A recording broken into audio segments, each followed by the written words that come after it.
your level, like, well, we got like the intro and the outro for this.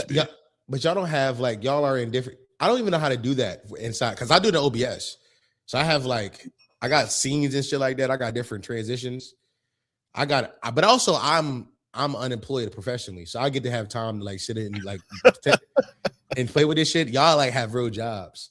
You know what's funny? I'll say this. I'm sometimes like, I love coming on this podcast. By the way, let me tell you something. This is it's a working relationship we've been doing for several years now. I'm not going to sow seeds of discourse because Eddie's not here. But do we find that? Is that not crazy? All I'm saying. But I do love coming on this show. I've been doing it for years now. As we get older, all of us, y'all older than me, but as we get older, there is a difference in how we pod. I'm the only one still trying to do this shit professionally. Everybody else is like, it's kind of a thing we just do still. And I'm just like, it's just me. It's just me keeping this dream alive. Which says a lot about my character. You know, maybe I should grow the fuck up. You know what I mean? Maybe everybody else lock in. Give less of a fuck. Yeah. Maybe I should lock in, gang. Like, let's start a family. You know what? Fuck rapping. Fuck the intro. Fuck all that, gang. It's snowing out, nigga. We got nigga. The winter's coming to America right now, and I was sending out text to women asking them, do they want to get snowed in? My priorities are all fucked up. Which leads me to the question: when do you stop sending that text? When's that a text you don't send anymore? Ooh, okay, that's a great question. I love that. I don't think you ever really stop sending that text if you're single. It's who you sending that text to that's more of a identifier in terms of where you're at in life. Like, are you just sending this to crackheads, homeless bitches, you know what I'm saying? Or like, is it your best top 3 eaters? Like quality women type shit, you know what I'm saying? I do feel like as a seasoned hoe, you like these days my roster is not deep. It's 3 women. Also, last time I came on here, I was talking about monogamy. I'm openly non-monogamous now. So like that's why I'm out here. Yeah, I mean, I came out the closet to my mom the other day. Very interesting conversation. Nigga say he came out the closet. That's crazy. I did. I came out the closet. I was like, Mom, I'm non-monogamous. She was like, but you still like believe in like marriage. I'm like, I don't, Mom. And I broke her heart. It sounded like I came out as gay. I might as well be gay to my mom now. But as a openly non-monogamous person, my top 3 is like really tight. You know what I'm saying? To me, it was like whoever takes me first gets this snowing. You know what I'm saying? First of all, I'm sorry to hear that. I'm sorry to hear that, or I'm glad for you. Like, which one? You know what I'm saying? Like, what the fuck? Was that sad? Was that sad? I'm trying to figure it out. You got to think about my Dukes first, you know. Like, he's thinking of my Dukes. Oh, yo, my Dukes is just homophobic, yo. I don't know what you do. Like, you mean? She polyphobic, bro. Like, bro, my mom is a 40-year-old black woman from North Philadelphia. She don't, you know what I mean? She don't really know things. And I don't blame her for that. You know what I mean? She come from a different time. I think my mom still says the F word and doesn't see any problem with that. Oh, that F word. Yeah. Oh, wow. Maggot. Oh, yep, shoot. that one. That's you know what I mean? I come from that kind of people. You know what I'm saying? Like, she don't see a problem with that. How am I supposed to tell her, Mom, I'm ethically non-monogamous? She like, so you're gay. Got it, Mom. Basically. Basically. Look, did you do it with your fucking cardigan and glasses on too? I did. You a whole different person in her mind. This nigga showed up with a quarter zip on, a quarter zip and his Malcolm X glasses. Somebody said he ethically non-monogamous. She like, who the fuck is this nigga? Like, hey, bro. Hey, yo, the growth has been crazy, bro. Since what, 2022 maybe? Yeah. Was collab. Yeah. The growth has been insane, bro. Like, Don been putting me on new words, bro. Like just new words and concepts. Goddamn, you didn't cut the hair. Goddamn, maybe it's braided. I don't know what's going on. It was braided at something. I was living treacherous when we first met. I was in my father's basement. I was losing my mind. I was just yelling things into a microphone. Also, I was like, how old am I now? I'm 28. At the time, I was like 24. Yeah, I was losing my mind. Like 23, 24 at the time. Yeah. When you say lose, okay, if you don't mind getting like a little hurt, like when you say losing your mind, what you mean? Like, you know, like, have you ever like been in jail?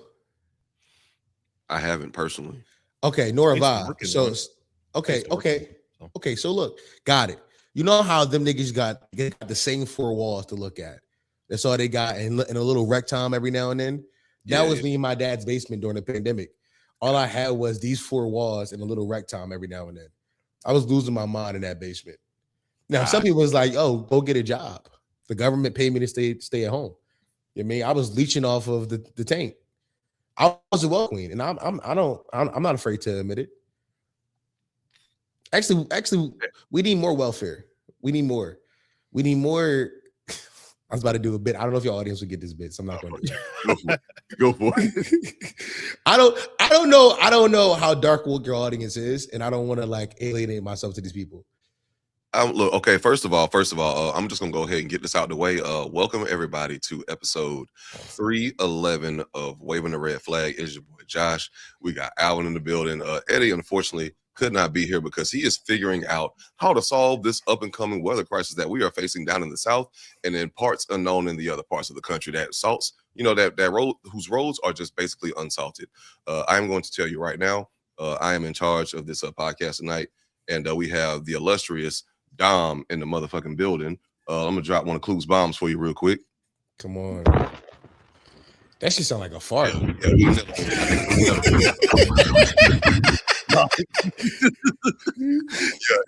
just gonna tell you right now, if you are super sensitive or quick to get agitated, by the things you hear, this might not be the episode for you. Yeah, I'm gonna be honest with but you. Everyone else, please, enjoy this intellectual ignorance. At least we still got a good brother Alvin here, and he is, also going to join in on this intellectual ignorance with us. So welcome to the Red Flag episode, and we are about to kick this bitch off. And as Steve Harvey would say, it's a red flag. You're okay. Cook demon. Oh, hold on, my fault. Hold on, my fault. You already know what to take me through there. You know what I'm saying? And victory screech! Shout out to you. Thank you. Okay, please enlighten us with this darkness. And if we need to pull the reins, we'll just because all I wanted to say was like, when it comes to more social security nets, I just think that recently I've got into this new gooner thing. I've been watching. Recently, I've been watching Latin trans girls. Okay, and it's come to my attention that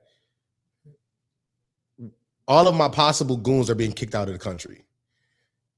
I would like to propose, instead of us sending them back to wherever country they're from, let's just give them transitioning operations. Let's just give them the operations. And I want my tax dollars to pay for it. And yours. I don't have a job actually, so you guys' tax dollars. That's what I was gonna say. Like if it's your tax dollars paying for it, then why wouldn't you personally? Then why wouldn't you just like write the check? But now I get it.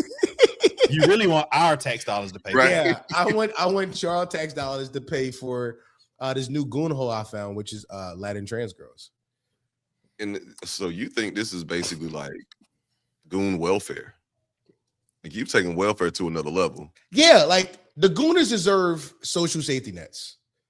That's what I'm running on in 2028. Gooners social safety nets. I mean, gooners are people too, so I can't really argue with it. I think everybody deserves a social safety net, and that includes gooners.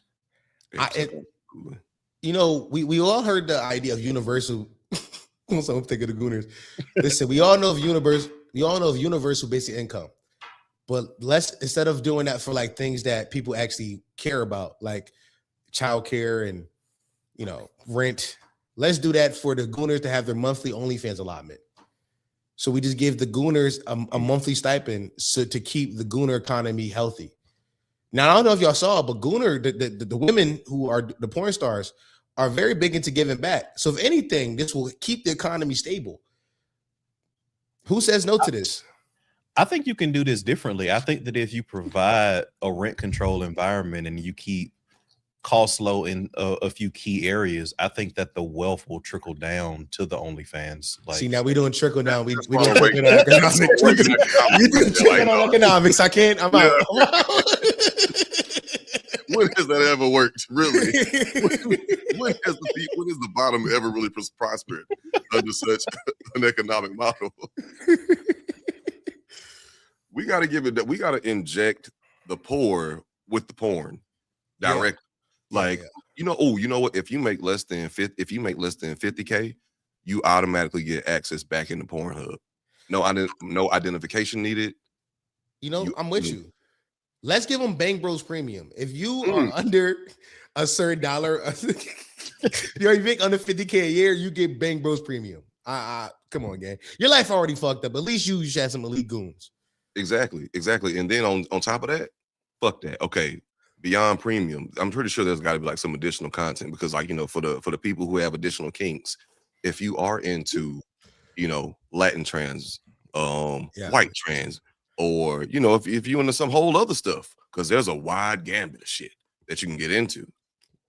Fuck it. Let's give them like direct access, free access into all that content, like dark web type shit that you didn't even know was possible. Oh my God. Hold on, you cooking something, demon. You cooking something. You know what I'm saying? You feel me? I'm not mad at that, my demon. I'm here. I'm here. I'm locking in with you. You know what I'm saying? That's what the fuck I'm talking about, gang. Somebody in chat said, I love the intellectualism with chronically online vocabulary. What you are describing is my brain, right?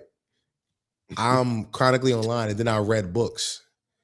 So now I'm just trying to like speak to the youth. I'm trying to meet the youth where they are. Like, how do you talk to 24-year-olds? How do you do it?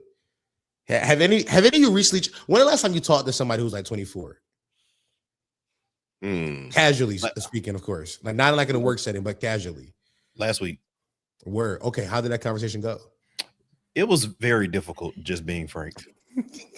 Not gonna lie to you. Well, what's difficult about it? Tell me. So a lot of it was the social awkwardness. And it was about social things. So that was the conversation. They were asking for advice. And like even like the kind of advice they asked is just all indicative of youth. You are not even. It's a special kind of youth because I feel like 24 now is different than 24 when I was 24. For example, like these were questions that I would expect like a millennial 24 to know, but they didn't know it as a Gen Z 24. What does that mean, though? The difference between like a Gen Z 24 and a millennial 24? I knew how to talk to women at 24. Like I had pretty extensive. No, that's crazy. Yeah, that part. That's peace. Yeah, you right. And then you get into, and then just as a like, so that's the baseline of why it was difficult to have that conversation. The other reason is that like the way they use certain slang words is completely different. So there's a disconnect between like how I understand a word versus how they understand a word. So for example, gooner is like probably the best example, or like gooning is probably the best example, even though it's an older one. Like, I don't know if y'all young people listening to this know something. That was not what that meant 10 years ago. So like there's a disconnect between how language even evolves and how they use stuff versus that what. So it just becomes a thing where you have to use basically the King's English to describe like what, from my perspective, is a very basic social situation in very academic, clear-cut, prescriptive terms, which makes the conversation a little bit less enjoyable, just being frank. Did you just tell them like, yo, women are just like mad easy to fuck? No. Like what? Okay, so how did you so how did you communicate that it's not hard to talk to her? Like what is all right? I'm assuming this 24-year-old was a loser piece of shit with a little ass dick. What advice did you give this? What advice did you give him to pick up hers? And do you know what hers mean? I don't. See? Wow. Okay, hers just mean women. You know what I mean? Hers is women.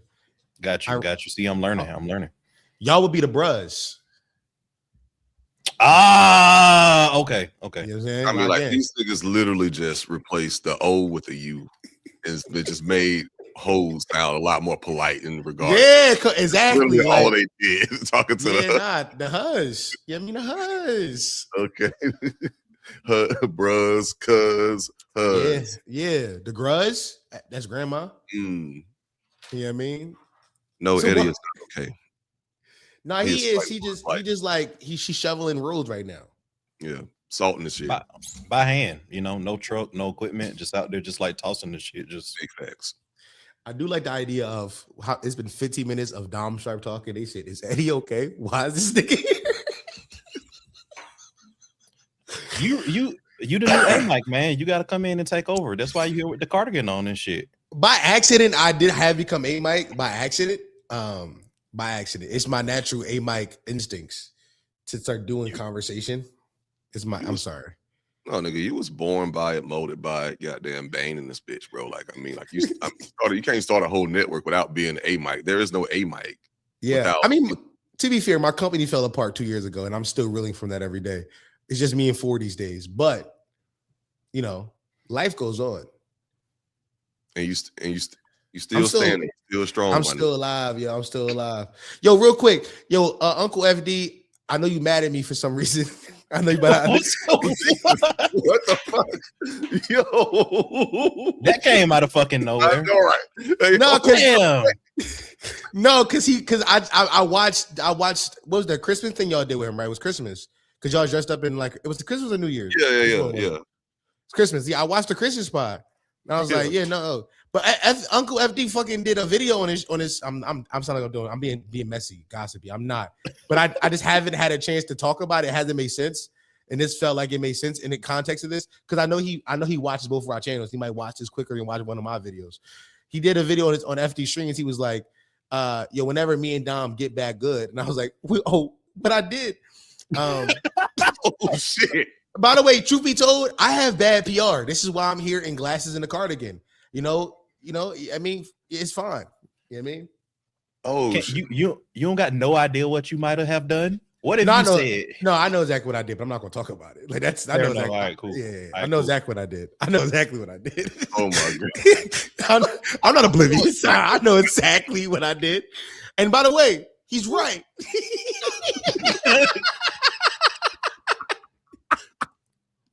Yo, what the fuck? Stevie Wonder could see that's a red flag. Oh god. Glasses in the bro. I'm telling y'all, bro.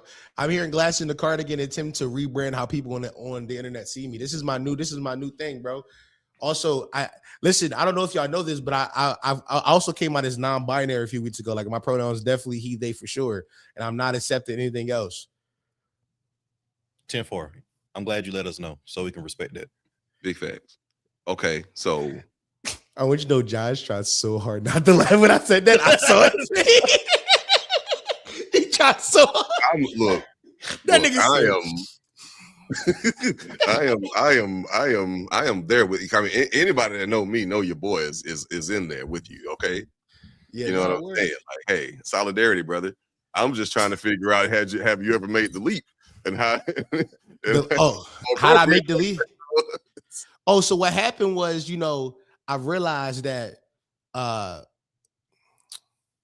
existing inside the binary that is gender is upholding the system that is patriarchy.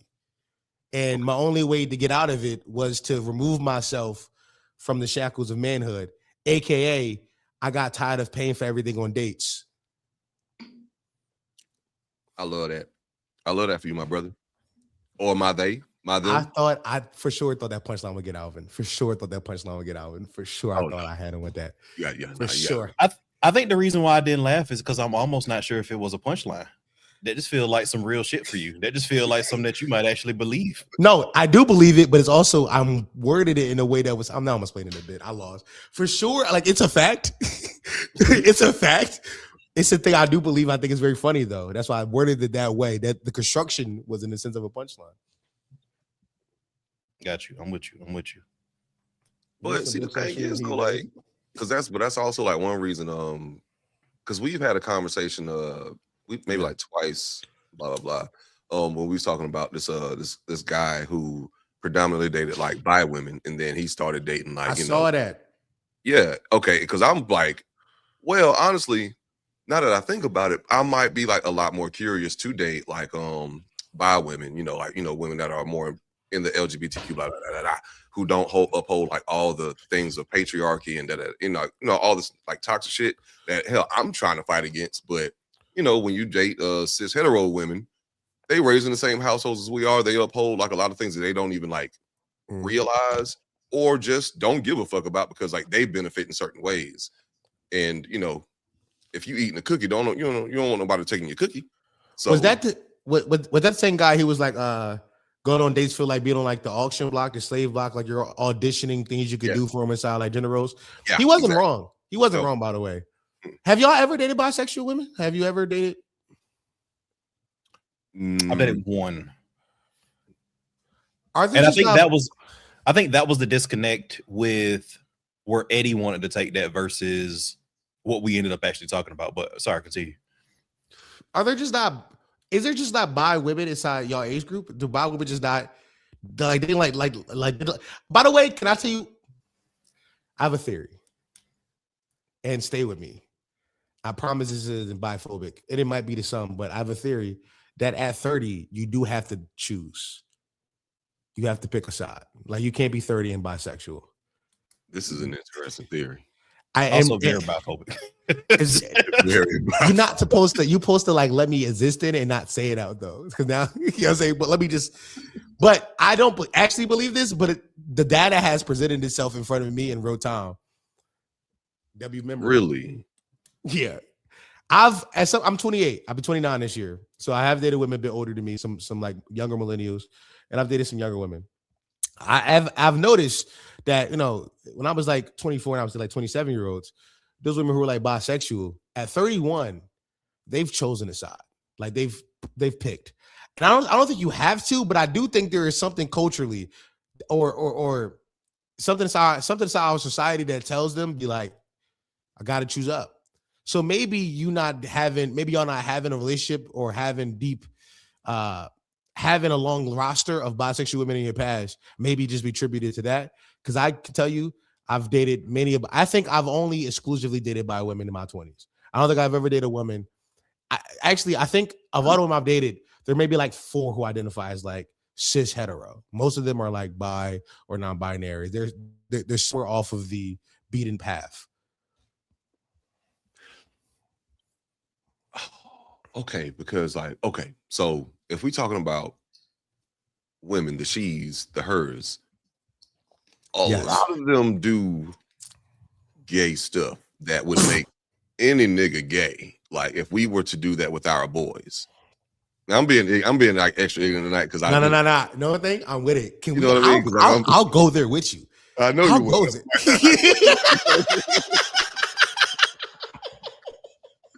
Because they can get away with it. Because if me and Alvin were to do half of the shit as boys, anybody would be looking at us like, oh, these niggas is gay. Like they're queer. And I don't mean gay in like a derogatory term. It's just like, that is a homosexual act that these guys are doing that we don't get the leeway to do. So are these women actually saying that they're bisexual or are they just being normal girls? Who might have lit the cooch every now and then. That's different. Nah, I'm not. Every now and then you're bisexual. Like I don't know. Like once, but I don't know who was bisexual. You know what I mean? Y'all remember 6 years ago? It was like 6-7 years ago when Tank was like, "You can suck a dick 3 times and not be gay." Was it 3? I think Tank said that. He was like, "You can suck a dick up to 3 times and not be gay." He definitely said you could do that and not be gay. Yes, that was, and I remember that being extremely controversial at the time. Yes, and by the way, he's right. Like I believe. You can do some gay shit up to 3 times and it's not gay. More than 3, you're at least bisexual now. Because you could just be curious, right? And I think curiosity is the spice of life. Go figure it out. Don't put a label on yourself yet. Just figure it out. But more than 3, you like that shit. You like that shit. You had a good time. That's your sauce now. So so how many times did she have intercourse with a woman? Because if it's more than 3, come on. She's off the beaten path as well. Toxic masculinity traits again. Wow. Okay. All right. So let me take it a step further. How about this? I think I think that women, the she's and the hers, can lick as much cooch as they want and still not be considered gay. It's if you're willing to be involved in a relationship. You know, that might make them gay. You know what's? By the way, you're not wrong. I think that's misogyny. I think women have internalized misogyny, and they also just want to fuck women. They also want to run through the huzz. They love, like they like us in the comments, low key. Like they're like, oh my god, I'm no better than a man. Like they be like. By the way, you know what I'm saying? Like I don't like that comment. I don't like when women comment that I'm no better than men. Did your dick get hard when you saw this? Because mine's did. Like I get upset when I see that shit. Like my penis is extremely hard. Like you tell me if yours is.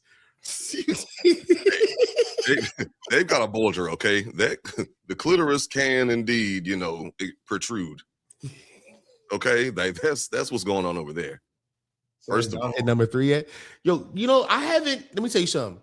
I thought deeply about whether or not I'm homosexual. This is deep thoughts I've had to myself. When I first started to interrogate my own toxic masculinity, I was like, you might have to go kiss a boy to figure it out. And then I start interrogating men's Instagrams to be like, which men do I find attractive? And what I learned was it was twinks and like feminine presenting men. And I was like, I don't like men. I like women. So I was like, yeah, I'm not gay. I feel you. I knew very early on that I wasn't gay. Like, I think I was like 5. And like, I remember the exact moment when I realized I wasn't gay. I saw a Toni Braxton video. Yeah. And like she's in like this white all bodysuit that's like form fitting or what the fuck ever. And I was like, oh fuck. Like doing to me. I was like, oh shit. That's also why like I don't subscribe to that, what I think is toxic thinking about kids being socialized to be gay, because I knew very early on like what I liked. So I imagine that it would be the same for people anywhere within the LGBTQIA plus community. Like you kind of obviously you have to figure out some things in terms where you fit if you're more of a fluid sexuality person. Yeah, everybody isn't, but some people are. So I do think that there's some level of exploration that you have to embark on to kind of fall where you fit on a spectrum if you exist on a spectrum. But like I knew early fucking on like what I was about. So. And you know what? I think that's fair because like if you just like if you're not fluid, I think it is a lot easier to tell. But for the people who it's like, damn, I like girls, but why does such and such, why can I see why women find him attractive? What does that mean? Yeah, sometimes you gotta like reverse engineer homosexuality. You gotta work backwards. Like, I know I'm straight, but could I be gay?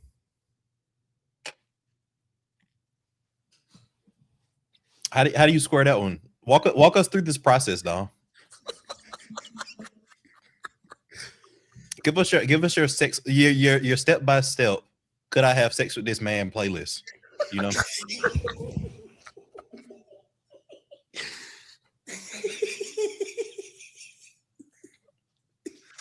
right. It's a real shit. Because it's like, hey, yo, because if you that is honestly the most honest shit a nigga would ever say. Like, because like it's like, look, if you're really trying to come to terms with him, so you can really be who you is. That's what I'm saying. Look, I know I like pussy, but could I? You see what I'm saying? You see what I'm saying? Like you see that? Like I already. It's like a 2-part question on the test. Like I know this part is correct. Hold on, real quick. Yeah, just. Victory screech! I love the soundboard. The soundboard has been a great addition. Oh my god. Yeah, I'm sorry. What you was saying, bro? Niggas know when another nigga cute. No, we do, for sure. I ain't gonna lie. It's some niggas that it's also inside that same vein. If I can admit the existence of cute niggas, I can admit the existence of ugly niggas. And if some niggas, if my girl tell me she fucked before me, I can't be with my girl anymore. This nigga Dom is all over the place, but that was hilarious, by the way. I'm sorry. This is our podcast, y'all. I'm sorry. No. Please keep doing this erratic squirrel ass like behavior, this ADHD ass podcast. I have ADHD, yo. I swear to God. Fuck, now I'm problematic. Goddamn. No, you're fine. You're right, though. Yo, Eddie ain't gonna know how to clip this motherfucker together. Eddie, I promise we will get back on track and we will do a video. I just looked at the topics before I said that dumb shit. And I was like, we gotta get one of these videos out for Eddie. Whatever. But no, like, I want to say, like, was that a question that was asked? Because I already lost train of thought. It wasn't a question. She just said niggas know another nigga cute. And I said, if I can admit this is of ugly niggas, cute niggas, I can. There's also this is of ugly niggas.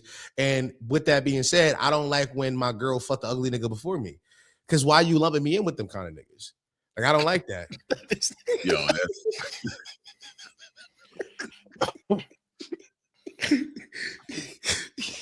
Yo, why cuz look like that? Like, and why you gave him your body? Yo, this sacred moment. Y'all had a sacred moment together. I thought I was special. I thought I was a part of a different breed. No, bro, I'm with you, bro. Are you coming to my team on this? Oh shit, yo, nah, nigga. Like, this Manchester versus United. Like, nigga, I thought we was clearly Manchester fans. The fuck? Am I ugly by association? Like, yeah. No, real shit. Like, am I ugly now? Like, am I ugly now? But and you if know so, what? There's always the personality fuck. Ooh, holy shit. Like, the personality higher, but they got sex because of the personality? Absolutely. Women give ugly niggas a chance every single day. Every day that happens. You know what's funny? That's how I combat the red pill on my podcast. I say shit like that. I'm like, yo, women fuck ugly niggas. You got a chance. Like, they fall in love with niggas who look hideous every day, gang. Yep. You just like, you know what I mean? Small skills. Can you cook? The problem is niggas don't cook anymore. These niggas don't know a recipe. These niggas don't got a good pasta, good steak they can cook. If you got something like that, you can find love. If you get 4 recipes, my nigga, you know how Steve Harvey said. This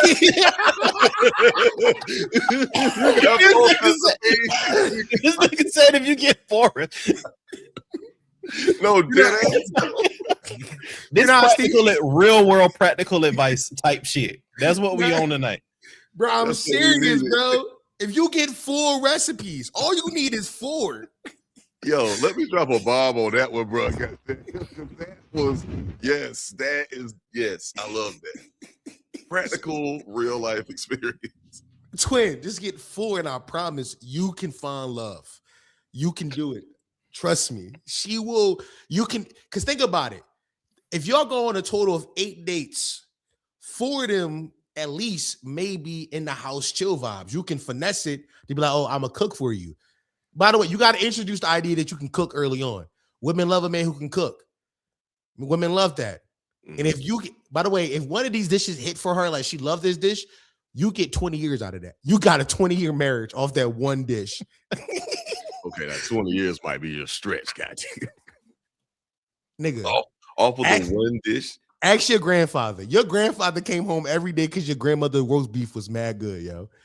It was that roast beef she made in 1972. He came home every day for that because he knew tonight was roast beef knife. Yeah, cornbread with corn in it. Also, that nigga got his one thing too. That nigga do the ribs. Boom, love. Come on, come on.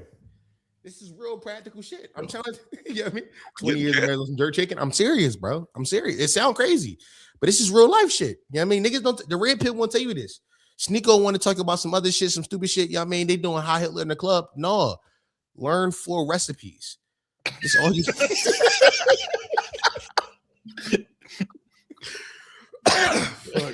This nigga said learn 4 recipes.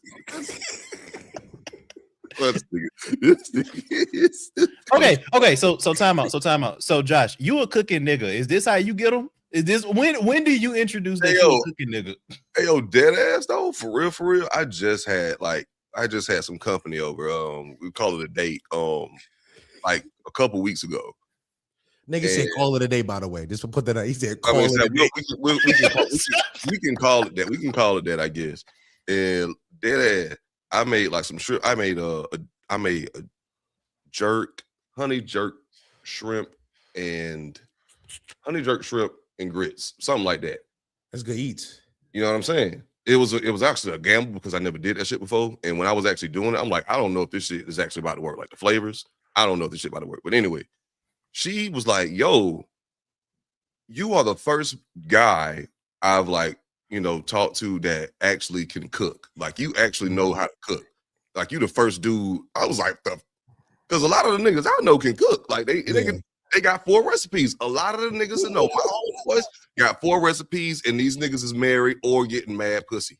Yeah. Like there's got to be a correlation. So, by the way, listen, what I'm hearing is the recipes can be mid. They can be mid recipes, and you'll be fine.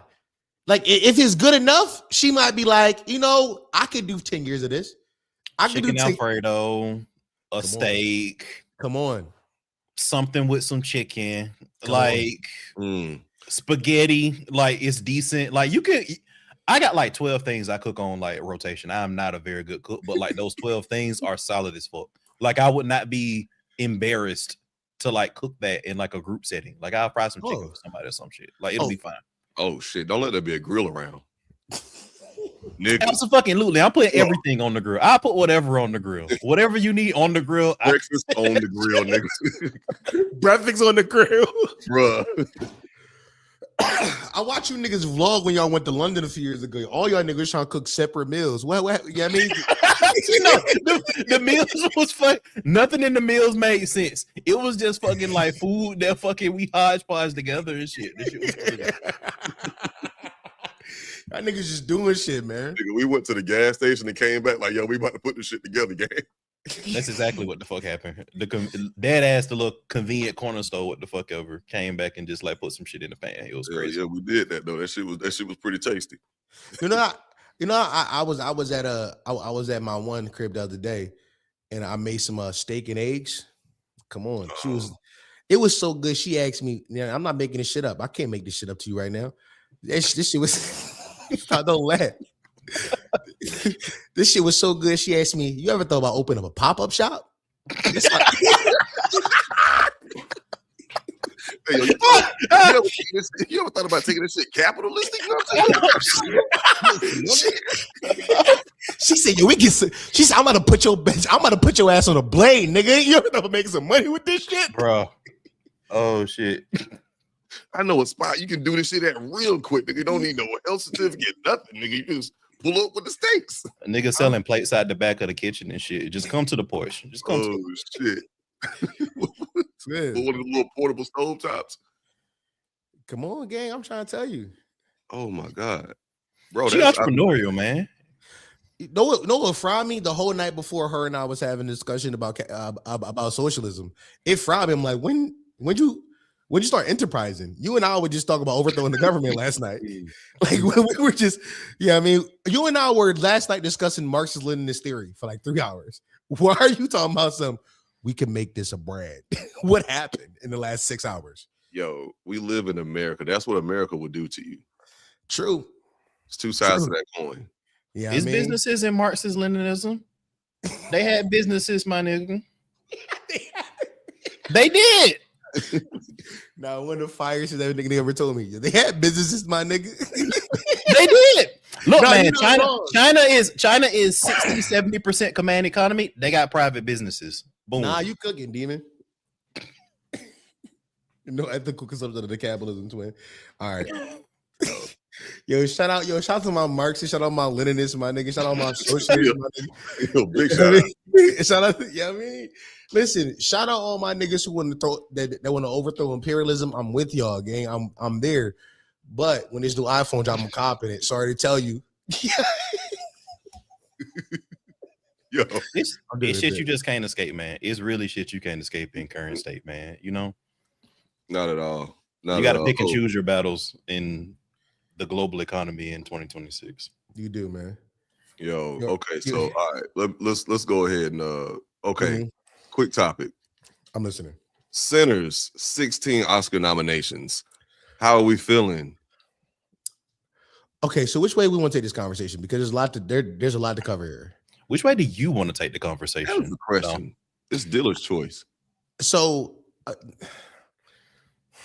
there is a Issa Rae support everything black angle to this conversation that's happened consistently on the internet for a long time, where they've been comparing this movie to one battle after another, and and Marty Supreme, all the other white movies. Now, let me tell you something. Sinners is my favorite movie of the year. Sinners is my favorite movie of the year, without a doubt. You could turn them all on back to back, and I will leave still thinking I love Sinners. Mm-hmm. But as Irk just said, Irk is a mod in my stream, was Sinners is walking away with 0 wins. And I need black folk to get comfortable with this idea. I need black folk to get comfortable with this idea, because I know a lot of us are like hanging our hat on this movie and its cultural relevance, and we should, but we're walking away with 0. We've done this so many times inside our society and our culture. We're like Oscar score white, twin. It's happening again. But just know that everybody who worked on the film now get to put Oscar nominated on their resume. They're not going to win shit though, and I think we got to accept that. Okay, I love that angle. I love that take. I disagree though. Okay. I do think out of 16, there will at least be, at bare minimum, 4 wins. Out of 16 times, I got 4 wins. What is it nominated in? Because some of these. So I do think that. I got you, bro. Mm-hmm. Yeah. You want to say? Yeah, please. Yeah, the categories. All right, so we got, of course, like 16 nominations. So we got acting nominations. We got actor in the leading role, Michael B. Jordan. Actor in the supporting role, Delroy Lindo. Actor in the supporting role, Wunmi Masaku. Filmmaking and creative nominations. Best Picture, Ryan Coogler. Directing, Ryan Coogler. Writing, original screenplay, Ryan Coogler. Casting, Francine Maisler. Music, as i.e. original score, Ludwig. I don't know how to spell that or say that brother's last name. Music, original song, I Lied to You, written by Raphael Sadiq and Ludwig. Don't know how to say that brother's last name. Yeah. Cinematography, Autumn Durald Arkpal. Custom design, Ruth E. Carter. Production design. And then the other categories that, these people's names we do not know, but I still want to shout out. Technical nominations, film editing, Michael P. Shaver. Makeup and hairstyling, Ken Diaz, Mike Fontaine, and Shanika Terry. Sound, recognition for the sound mixing, and they actually didn't give a person's name there. Visual effects, Michael Raya, Espen Nordahl, Guido Walter, and Donnie Dean. So I do think so. One, to Dom's point, I'm hearkening back to Color Purple. Right, Color Purple was nominated for a ton of shit and walked away empty-handed. And I think that if you compare it to with the Oscars, it's very much like your year has to be your year. And I also think that they will give people lifetime achievement awards effectively, right? So Leo DiCaprio won for what I think is probably one of his worst performances. Yeah. Just because like they thought that he deserved it in certain situations and they couldn't give it to him for various reasons, and there are a lot of like individual circumstances on why I think they couldn't give it to him, but they gave it to him for what was honestly a Tom Hardy movie like that. Mm-hmm. like it wasn't good. So some of these things come in to the political climate where like it just won't happen. So for example, some of the down ballot ones I know they're not going to win, because I'm pretty sure for like best original song, this is probably going to be the year where they give Diane Warren her lifetime achievement Oscar, because she should have won in previous years and she's not going to get it. I think Delroy Lindo has a shot. I think best original screenplay has a shot, but like the big awards, I'm fairly confident that they aren't going to win the big awards. Yeah. But to go home empty-handed, I think there are enough quote unquote down ballot Oscar nominations where they walk away with something. Like I think it'll be very difficult for them not to win something. I do think that I agree with that, and I may be speaking hyperbolic in the beginning, but I agree that maybe of the 16, maybe they might win 4, but that would not be the 4 that Twitter is suffice with. Yes. Twitter would not be suffice with that. Not mad at that at all. And I think we need to accept, like, Michael B. Jordan's not winning anything. Ryan Coogler may not win best screenplay or best director. It's not happening.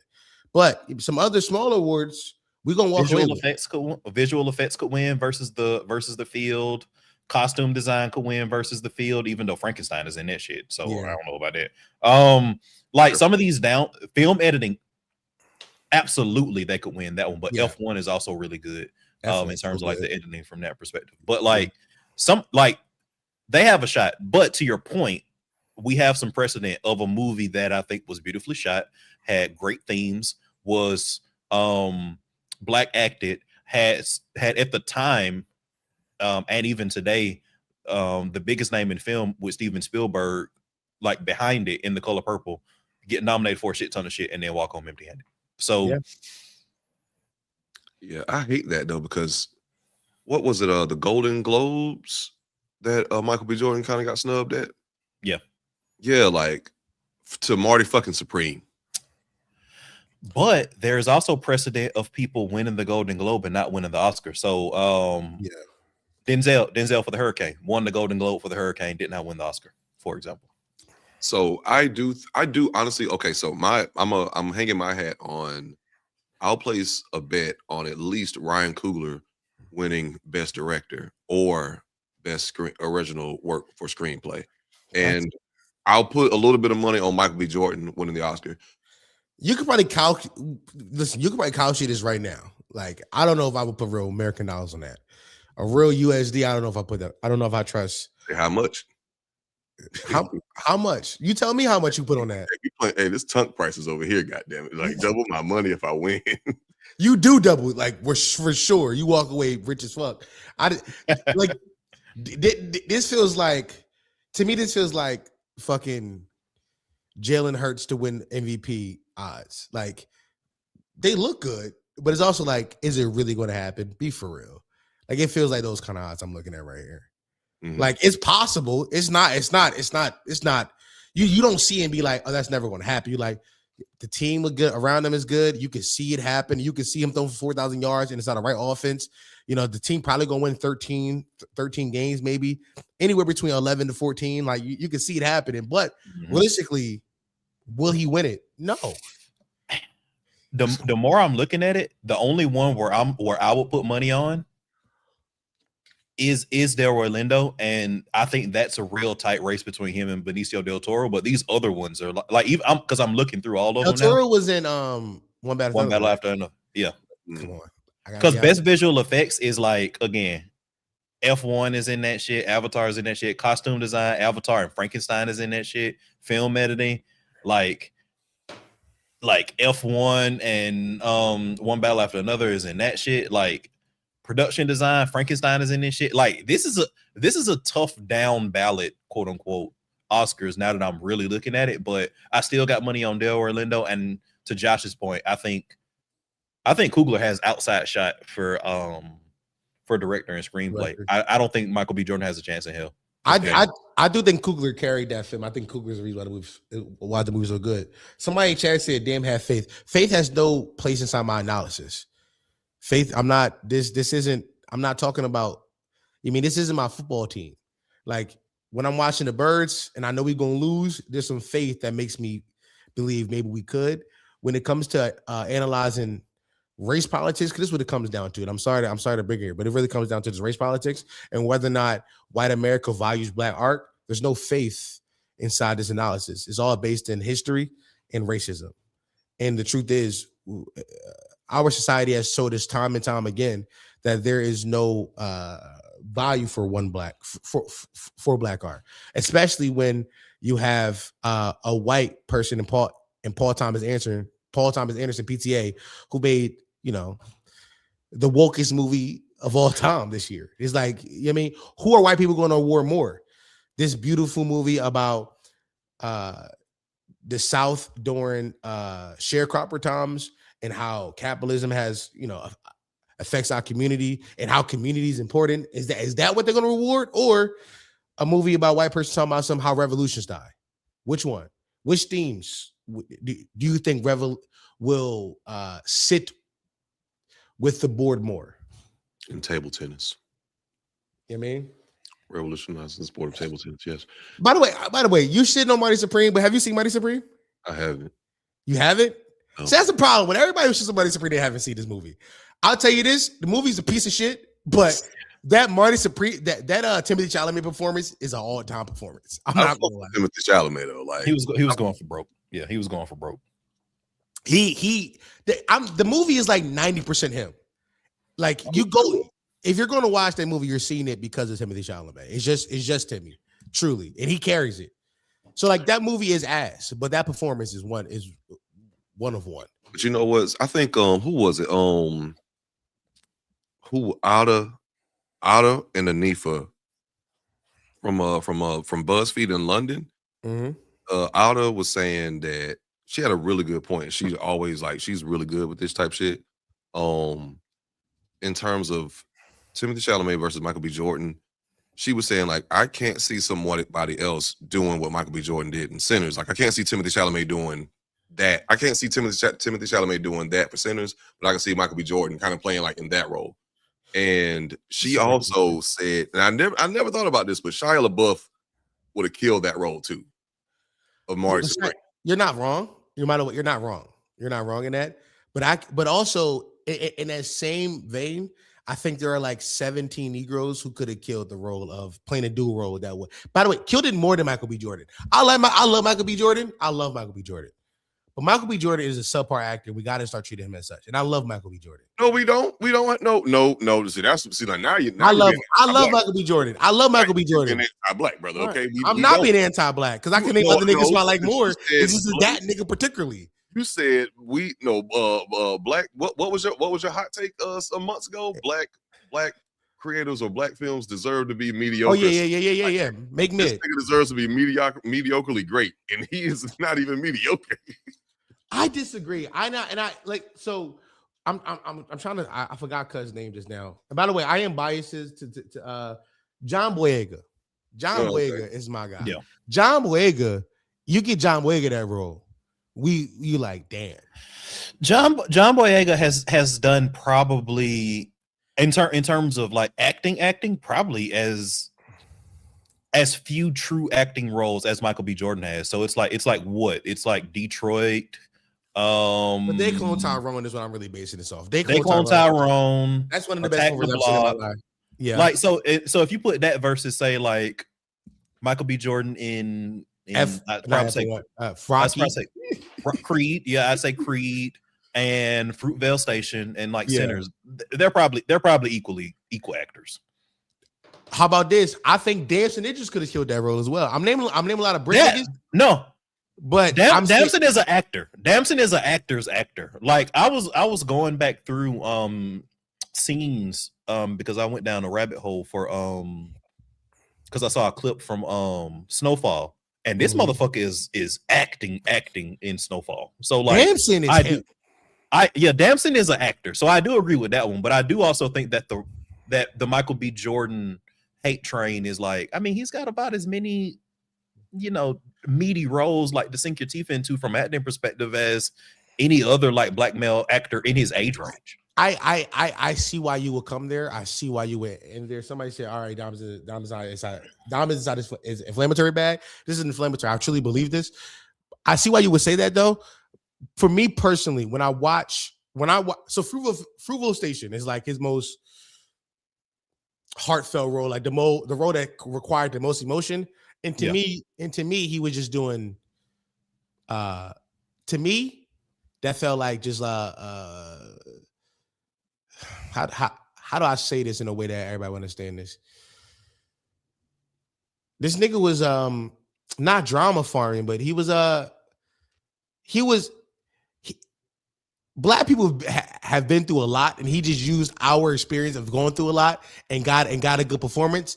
But like I feel like any nigga, I could have got that role and made that shit hit like that. Because the story is that crazy. I get what you're saying. You know what I'm saying? Like the story is that crazy. And then you look at his other roles. Creed is a franchise. And then you look at Black Panther, which he played the other nigga. Killmonger. Yeah. Killmonger. And we loved Killmonger at the time. But Killmonger in hindsight, you go watch the movie today, it's not a good performance. T'Challa is acting. Everybody's acting circles around him, and I agree. Angela Bassett was great. Like Sterling K. Brown was great in that 10 minutes in the movie. Yeah. Everybody who's in the scene with Michael B. Jordan in that movie is acting circles around him. That's just, you know what I'm saying? We got to be honest. Now, I'm not saying, listen, he's mid, and I like him. I like him for what you put him inside any franchise, he gonna cook. He's a good franchise actor, a good IP actor. But in this is what I'm talking about. This original idea, original IP. I think better niggas could have played that role, which is why I'm not saying that he deserved awards over Timothy Chalamet for that generational performance that he gave inside a bad movie, which was Marty Supreme. Brother. Okay. Nuance is a fallacy, and I know some people are going to cook me, but you know what I mean? I know, I get that. I mean, but it was just that last statement that, because like he was cooking, because I love Michael B. Jordan, and you're not wrong. I just wouldn't go, I just wouldn't go to like some of the extreme, like they was acting circles. They did. Go watch. When else you watch Black Panther? When else you watch Black Panther 1? Shit, since that bitch been in theaters. I mean, but I still. You see what I'm saying, bro? I watched it like 3 months ago. Hey, and it was. Oh my God! But like they're partially reacting because Michael B. Jordan is an extremely likable and very attractive person to women. Like he's very popular. But so is fucking okay. I'm with you. We never talking about just movie star. Like what makes a nigga movie star? Aura. You watch F1 and Brad Pitt in that movie acting his ass off, his aura off the screen. Have you seen F1? Hell no. You gotta watch F1. You gotta. I'll tell you this: if you watch F1, just watch it through the lens of Brad Pitt is in scenes with Damson Idris and dwarfs Damson Idris, who I think is the next big movie star. I think Damson Idris got that talent, but Brad Pitt is like, I'm showing you what a real movie star is, nigga. Watch this. And he's like fucking cooking. It's all aura, but it's also like he's acting his ass off. I've never watched Michael B. Jordan in any role where he does that. And that's me personally. I think he's talented for what he does. I think he's a good franchise actor. You put him inside some franchises, he cook.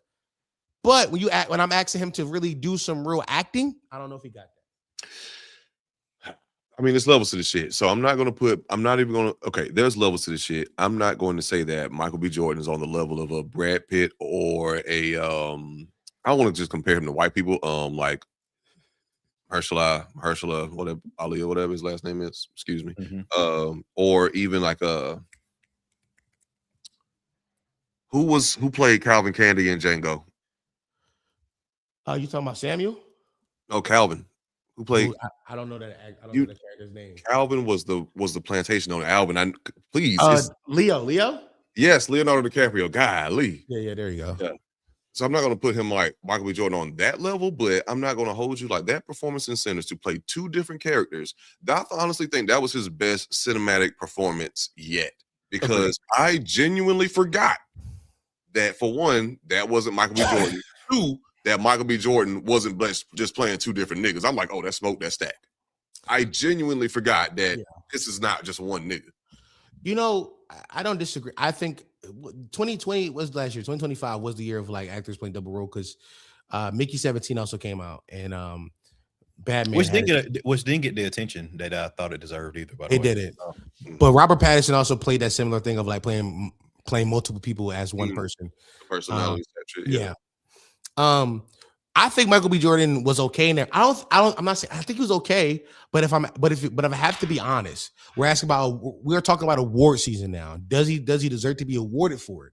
No, because I do think other people could play that role better. And that's how, now I don't know how the committee bases off these, but me as an innocent bystander on the internet talking about it on a podcast, that's how I'm doing it. Could anybody else play this role? And if they could, would it be better?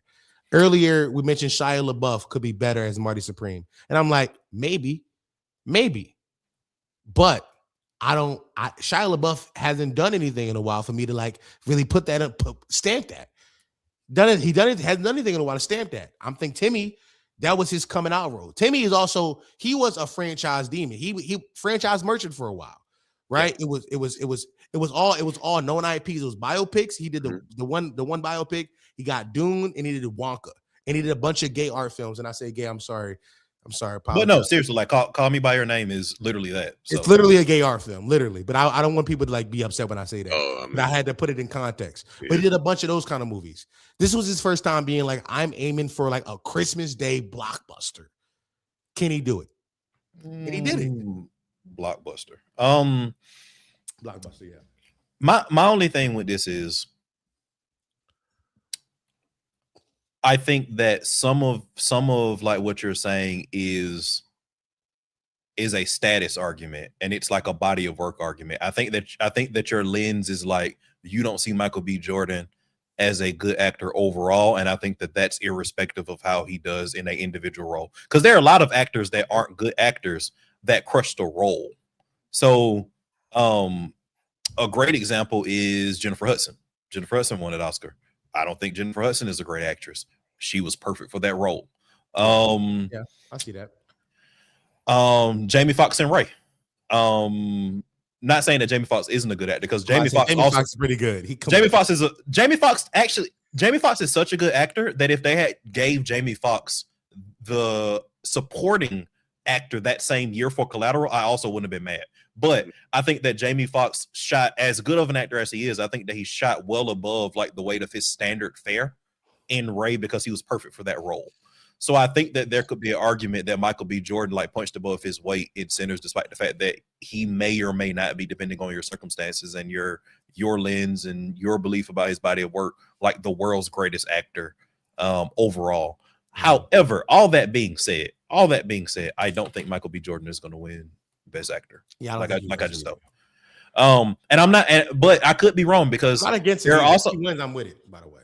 Because there are also actors and actresses that have won Oscars that I didn't think they deserved, just because, again, it was their time. Like I mentioned, Leo. Leo did not deserve that Oscar for The Revenant.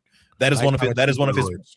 Yeah, that was one of his worst. Like, and it wasn't it was a solid movie, but like he didn't do anything in that movie. His scenes didn't jump out at me. The people who jumped out at me in that movie were fucking I forget his name, Adam Warlock, Will Poulter, and Tom Hardy. The Tom Hardy squirrel speech is one of the best like fucking monologues I've heard in like movies in like the past like fucking 20 years. I didn't think Denzel deserved Training Day. I didn't think Halle Berry deserved Monsters Ball. Yeah, that was But she had to fuck Billy Bob Thornton to get that goddamn that golden man. But. So like, I mean, and again, there's some notable snubs. I think Eddie Murphy should have won for Dreamgirls. I think Tom Cruise should have been nominated for Collateral. So like, I will say this though, like shit happens. Who knows what happens? A lot of shit could happen. To Dom's point, it could just all be on the whims of what the Academy wants to push like this year. When you say snub, like I want to clear up the conversation. If Michael B. Jordan loses, it's not a snub. Do we all agree to that? I agree. Okay. I agree on that. But if Sinners does not win a single award, that's a snub. That's a snub. But if Michael B. Jordan does not win, like best lead actor, that's not a snub. That's not a snub.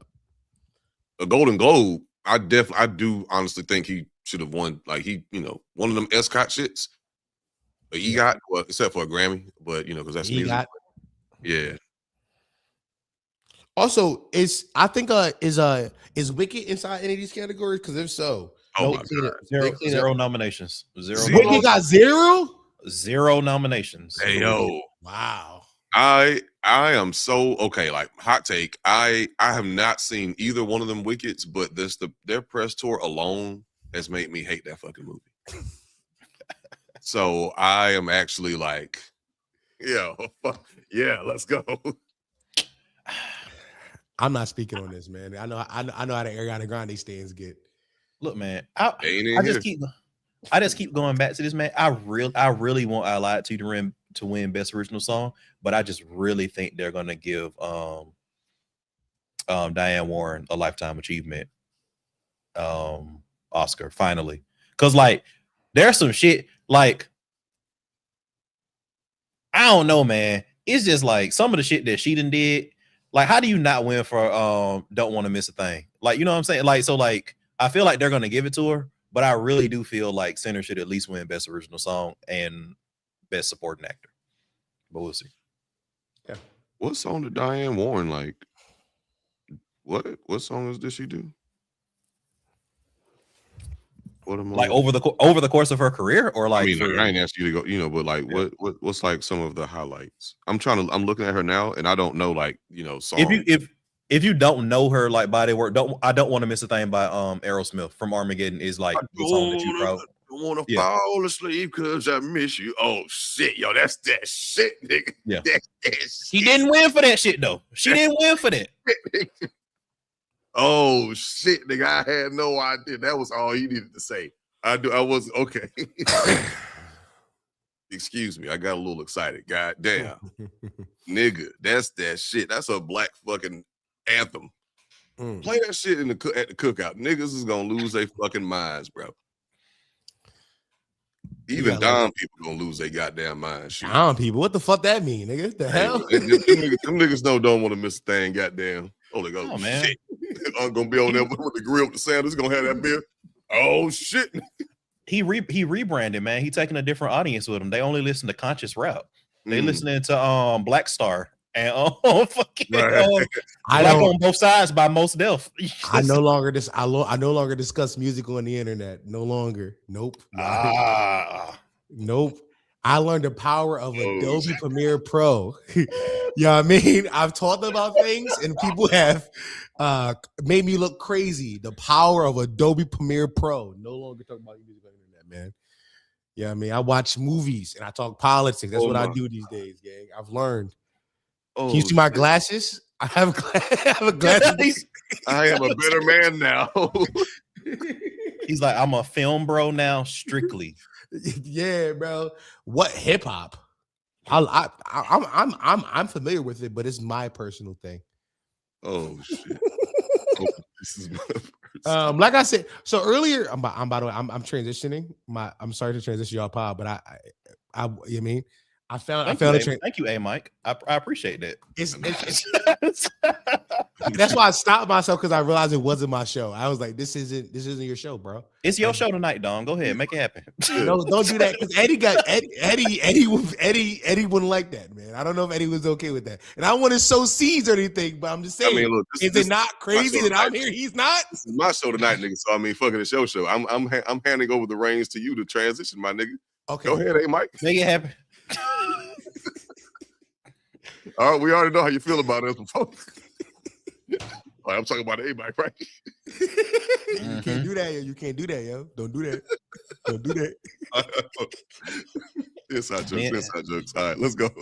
Me and Josh gonna be in HR Selling on this nigga. Performance review type shit. Right. Earlier today, I told y'all that I came out to my mother as non-monogamous. It was a real heartfelt conversation. And monogamy is the thing that a lot of Black people are starting to talk about in a way that seems self-reflective of their own idea of Black people. Daniel Caesar did a Breakfast Club interview the other day where he talked about this. Can we pull up the clip? Okay, yeah. All right, hold on. Give me a second. I'm gonna pull it up. It's fine. No, but for the edit, we there. You know what I'm saying? We can just cut. You also real proud of that transition too. I see it in your eyes. I am. Nigga had notes and shit ready for that shit. I know, right? He was like, oh shit, yeah, I'm about to fuck him up with this one. I've been waiting. I said, no, I just looked at the list again. I was like, this topic comes in, and what else I want to talk about? What else do I have opinions on? Oh shit. Okay. Cause okay, all right, man. Cause I ain't gonna hold you. I'm not even gonna lie. I was about to steer away from this one because I fuck with this nigga music tough, and I know the people don't fuck with Danny. Like, did you forget that he asked us to cancel him? That yes, he did. I mean, that was good. He asked us to. When was this? Okay, how recent are we talking about? This was a while ago. This is the Yes Jules shit, right? It was Yes Jules. And that's from the point of the redemption arc after that. There's been no redemption. He just got canceled, and we just said fuck this nigga, and now y'all stopped listening, and y'all we forgot we hated him. We forgot until he opened his mouth again. We was like, oh, this is because the motherfucker actually did apologize, like sincerely, like he like did all the apology things that you're supposed to do when apologizing. He took accountability. He didn't blame it on nobody else. He gave context. say, hey, like, but he was sincerely and legitimately apologized. He did. He at least did that. Was fire. And the project was fire. And the project was, I'm just saying.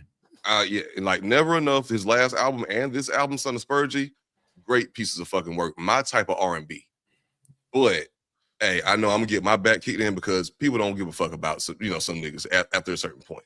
So let's hear him put his fucking foot in his mouth for a minute and a half again. Yeah. And be misunderstood. To get canceled again. At monogamy or good at like all the people that I know that are good at monogamy or good at just that sort of nuclear family are white. And so I disagree with that. What do you mean? No, all the people I'm talking about personally through my life. Okay. You know what I mean? Mm-hmm. And so this topic excites me a lot. Okay. This topic excites me. I'm just like, it's so much responsibility to put on one man in a house. What, to be faithful? I'm speaking about for me. Yeah, Okay. I would say to be faithful. I'm 30. He's 30. Okay. Mm-hmm. Yeah, you still got a different type of dick than us. Oh We've been my through god. And that's what I'm saying. Yeah. So it's like you're faithful man now. Now, yes. But there was a time you're supposed to provide. You're supposed to go out and deal with all the shit in the world that you're protecting your family from, your girls. Mm-hmm. You're supposed to go out, provide, deal with all the shit, protect. Yeah. And someone gets to tell you what you can and can't do with your dick as well. You know what I mean? Like, nice. I don't think it's about somebody telling you what you can and can't do. When you decide to make vows with a woman and you tell God, this is the woman that I want to spend the rest of my life with and be faithful. You made that commitment. Charlamagne kind of cooked him, man. Like, oh yeah. Nah, Charlamagne. When Charlamagne get the cookie, you said some bullshit. Just like you know, Charlamagne be on stages with. That's right. This nigga Josh said, "Fuck just doing shit." Yo, how the fuck do I change this shit back? You got it good. Are we all bubbles? We are all bubbles. I'll take a second. Let's fix it, bro. No, we can't. We live. Like we are fully in this shit right now. Listen, the live audience. I'm realizing about live audience, especially the chat not going crazy. They're just listening to like a podcast. They would just suffer through it. Okay, we fixed it. See, look, we vamped through it. Listen, when Charlamagne is cooking you, just know that Ben Shapiro's best friend is cooking you, and you got to have that in mind. That's crazy. Got to have that in mind all the time. Like Israel's top cadet is giving you work, and if that's happening, just know you said some bullshit. This nigga is saying that all black people are bad at being faithful. It's his synopsis.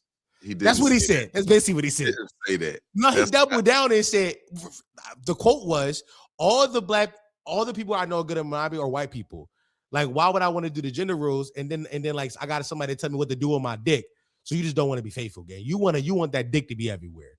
Like it wasn't like the idea of like, oh, I have a lot. As somebody who was ethically non-monogamous, identified this personally in real life, I can be like, it's not that I can't be faithful. It's that I have a lot of love to give, and I feel like it just doesn't fit to my relationship style perfectly. But him saying that I don't want you to tell me what to do with my dick is just the most. It's just toxic masculinity. It sounds very ignorant. It sounds he comes across very ignorant. He comes across very. By the way, this your man's. By the way, like, whoa, we ain't got to do all that. We ain't got to do all that. This your man's. I love the music, baby. This the nigga you be listening to. You be listening to this nigga. This nigga's music. It's beautiful. This is some beautiful goddamn music. All right, like this is gorgeous fucking music. Like this is my type of R&B. I'm just saying. So what's wrong with this nigga? What's wrong with him? So okay, so I have a general disdain for black people that put white people on a pedestal in any sort of like fashion from that perspective. When you say white people do this, well, why can't niggas do this? Well, like usually when they say that, they're speaking from a limited experience. He did give the caveat that this is his personal experience. My experience. But that's dog whistling. Like that's some bullshit that he thought was going to give him some level of out for saying something that was basically a white is right argument. that I feel like he was trying to do, and that fits with his past history in regards to the Yes Jules kind of shit. Just being honest, it's a thing. Go ahead, Josh, if you want to jump in on. Okay, I just want to jump in. Yeah. With this. So I actually did watch the whole interview. Yeah. Okay.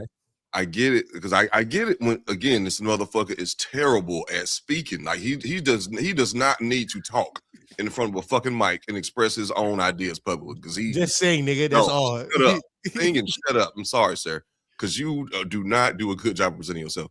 What he was actually saying was it's really sort of more of an omission of internalized, like, oh, it's really more so like of an internalized thing. Not black people aren't good at monogamy. It's like I'm using this as an excuse, so I'm not good at monogamy. I won't be good at this. That's really more so what he was saying versus saying white people are better at it. Because again, he did give the caveat of like, hey, he grew up in Canada around a shit ton of white people. Like that's just how he grew up. But And he you can't did knock it. say that white people are better at monogamy. He did say that. And like let's give him the benefit of from that. like dealing with like from Yeah. It's like I think like if you're talking about from your own experience and you see all these white people have their nuclear family intact versus like your black friends who might have like a broken home, it sounds fucked up to say, but if that's what you saw and you're saying from my own experience, and I get it, you're on a platform. I'm not endorsing this shit because I see you niggas getting ready. But you caping for him. You're caping for him, and that's fine. But put the cable land. I'm gonna let you land. I love the music, baby. That's all I'm saying. just but I'm just saying, like, just again, from what he was actually trying to say, and then what was like later on teased out, what he said was really more so a thing of he's using that as an excuse of, no, I have been called ugly. I have been in this position all my life. Now I'm successful. Now I got all this money. But he also has a girlfriend who is not white, who's black.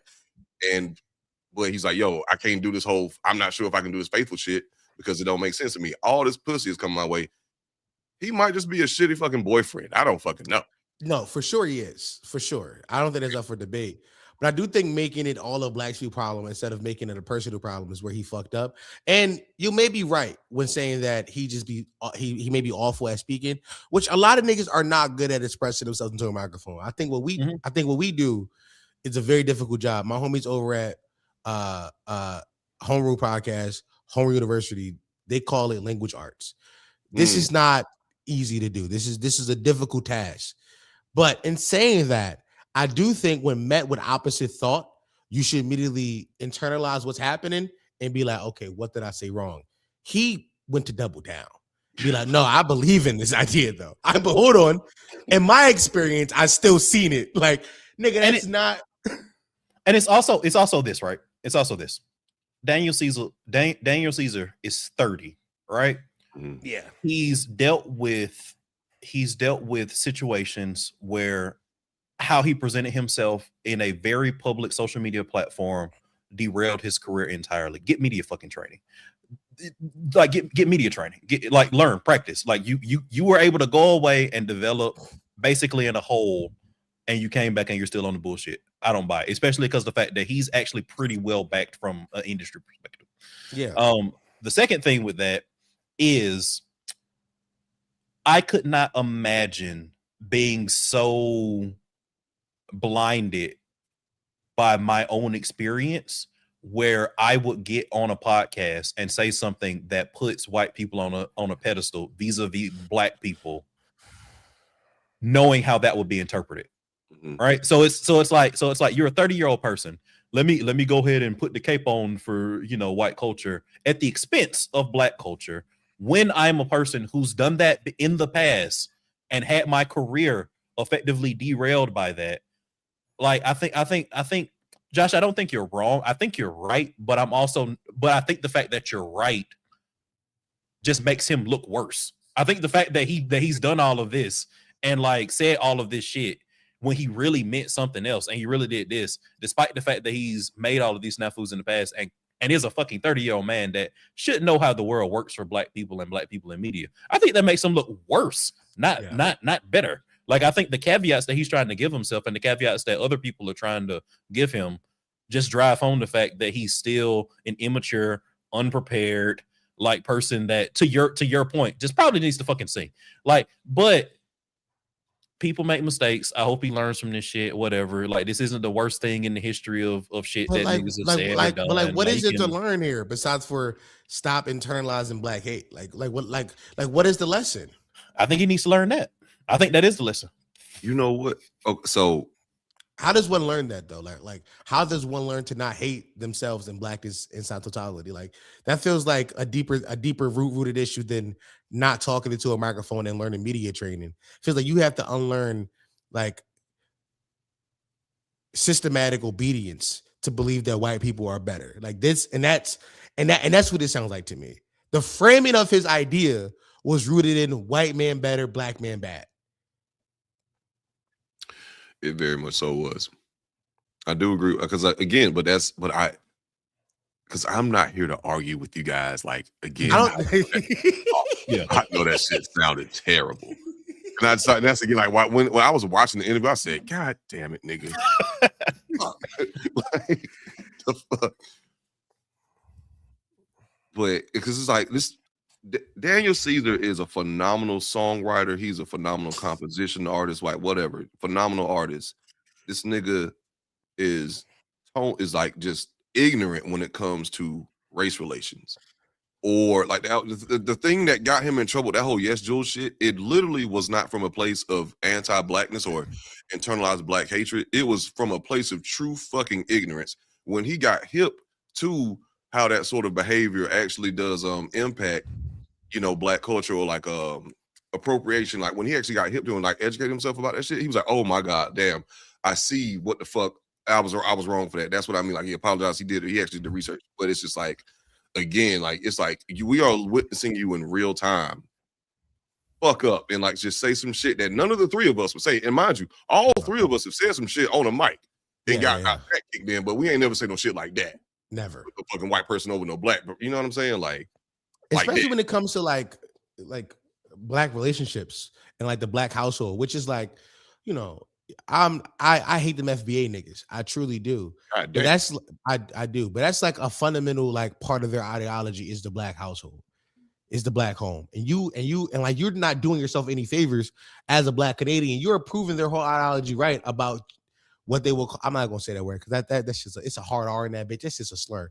But you're proving their whole ideology right because you just refuse to think about what you say for longer than 2 seconds. Like if you're telling me like the first time he got into trouble for the Yes Juice shit was him not recognizing like race politics. Oh shit, I fucked up. Cool. This is supposed to be your comeback party. You're on the Breakfast Club. This is the most eyes anybody's ever seen on you in a long time, and you make the same exact mistake again. Yes. How am I not supposed to look at you and be like, "Oh, this is just who you are. This is who you are. You are a person. You're a black person with low racial self-esteem, and you should be seen as such. And that's it." Like I can't give leniency to these kind of guys. Yeah, I mean, there's a word that starts with a C, but I can't say that because we get demonetized. Okay, right? Like we cannot give these kind of guys leniency. He be treating race politics like a song demo. No, he does. He treats these things as if something I can like work on. Like I'm a build on it. You're not building on this. Twin, come with the idea of fleshed out. Think about it. Like think. By the way, all I'm requiring this nigga to do is think. I'm not requiring him to be right. I'm requiring him to think. Like if he presents that idea by saying I had to work through my own racial self-esteem of thinking white people were better.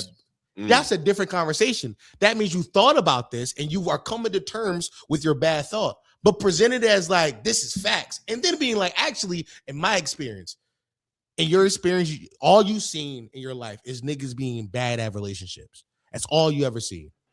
And it's also like to get to the point that he got to in the latter half of the clip we saw, and what I'm understanding from Josh's expertise that he was graciously able to provide by watching the whole thing, I'm struggling to even understand why he needed to even say that at all. Like the whole latter half of that segment where he was talking about how hard it is to be this stereotypical patriarchal idea of a monogamous man in his mind, and how Josh said that he ultimately circled back into how this is an individual problem of how he can be the boyfriend, you know, whatever significant partner that he has been told via I'm imagining by society, maybe his family, like very structural things that he has to be. He could have said all that and never mentioned white people. I'm struggling to even see like why that was even a part of the conversation. I think we still have a conversation here. I think we still be, you know, potentially discussing Daniel Caesar, but I think he derailed what I think was probably a different, interesting topic by even saying that point, which doesn't even lead me to, like that thread does. I'm not pulling that thread. That doesn't even connect to me. He just said that shit. He just, if to Dom's point, it seems like he just wanted to get that off his chest, that he just like, man, these white people got this shit figured out, but I don't as a nigga, you know, like I don't as a nigga. That's what it sounds like. Listen, bro, all I want to do is listen to good R&B in peace, but I can't because they keep talking. I believe that music probably do sound good. You think I'm gonna get? I like RT Huzz. I like RT esoteric, radical film Leninist Marxist Huzz. You think if I turn on some Daniel Caesar, she's not gonna approach me with these? She be like, no, he said. I'm like, you right. I got now. She dried up. Now I'm fucked. And you know what the thing is, because I be having to like qualify the Daniel Caesar before I turn it on. I'm like, how you feel about Daniel Caesar? All right, you know what I'm saying? Like, well, yeah, that's crazy. That's nuts. That's insane. Yo, you heard this? You heard this, Bob? Yo, like, what's your thoughts on Daniel Caesar? Like, date one. She's having honey jerk shrimp and grits. And this nigga looks at her across the table and is like, how you feel about my nigga Daniel Caesar? By the way, she like, so like kids, like, is that on the table for you? He's like, yeah, maybe Daniel Caesar. How you feel about him? Like, you ever heard Disillusion? I'm about to blow your mind. No, I mean, I'm dead ass like that shit it's low key real true though. Because the music is fucking phenomenal. Like, bro, it's a vibe, my nigga. It's just, god damn, shut up, bro. Like, just stop talking in front of a fucking mic, gang. Like, just stop. Because he is a very intense person. Like, I've seen him in like another interview because again, like when I really fuck with like a body of music and it speaks to my soul, like, and I'm not like a big R&B person. So when I find R&B music that like, you know, that's for me, I'm like, oh shit, let me find out more about the artist. I already knew about Daniel Caesar, but you know, again, I already knew he apologized from, but again, like this whole shit again, watching the nigga put his fucking foot in his fucking mouth, being a dickhead. I'm not even trying to defend all that shit. But it's just like, also just kind of like when you kind of see like the patterns of a person, it's like, okay, for one, like he's mad intense, he feels very strongly, and he's extremely hard fucking headed. So if you tell him not to do something, he's the type of person that's going to do it just because you told him not to. All right. So are you hard headed, man? We got to buck break this nigga. Damn, no, that was crazy.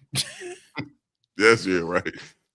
It was. But for real, why don't we bring? Yeah, but just bring back mysterious R&B niggas. You know what I'm saying? You remember when we didn't know what The Weeknd looked like? Yeah.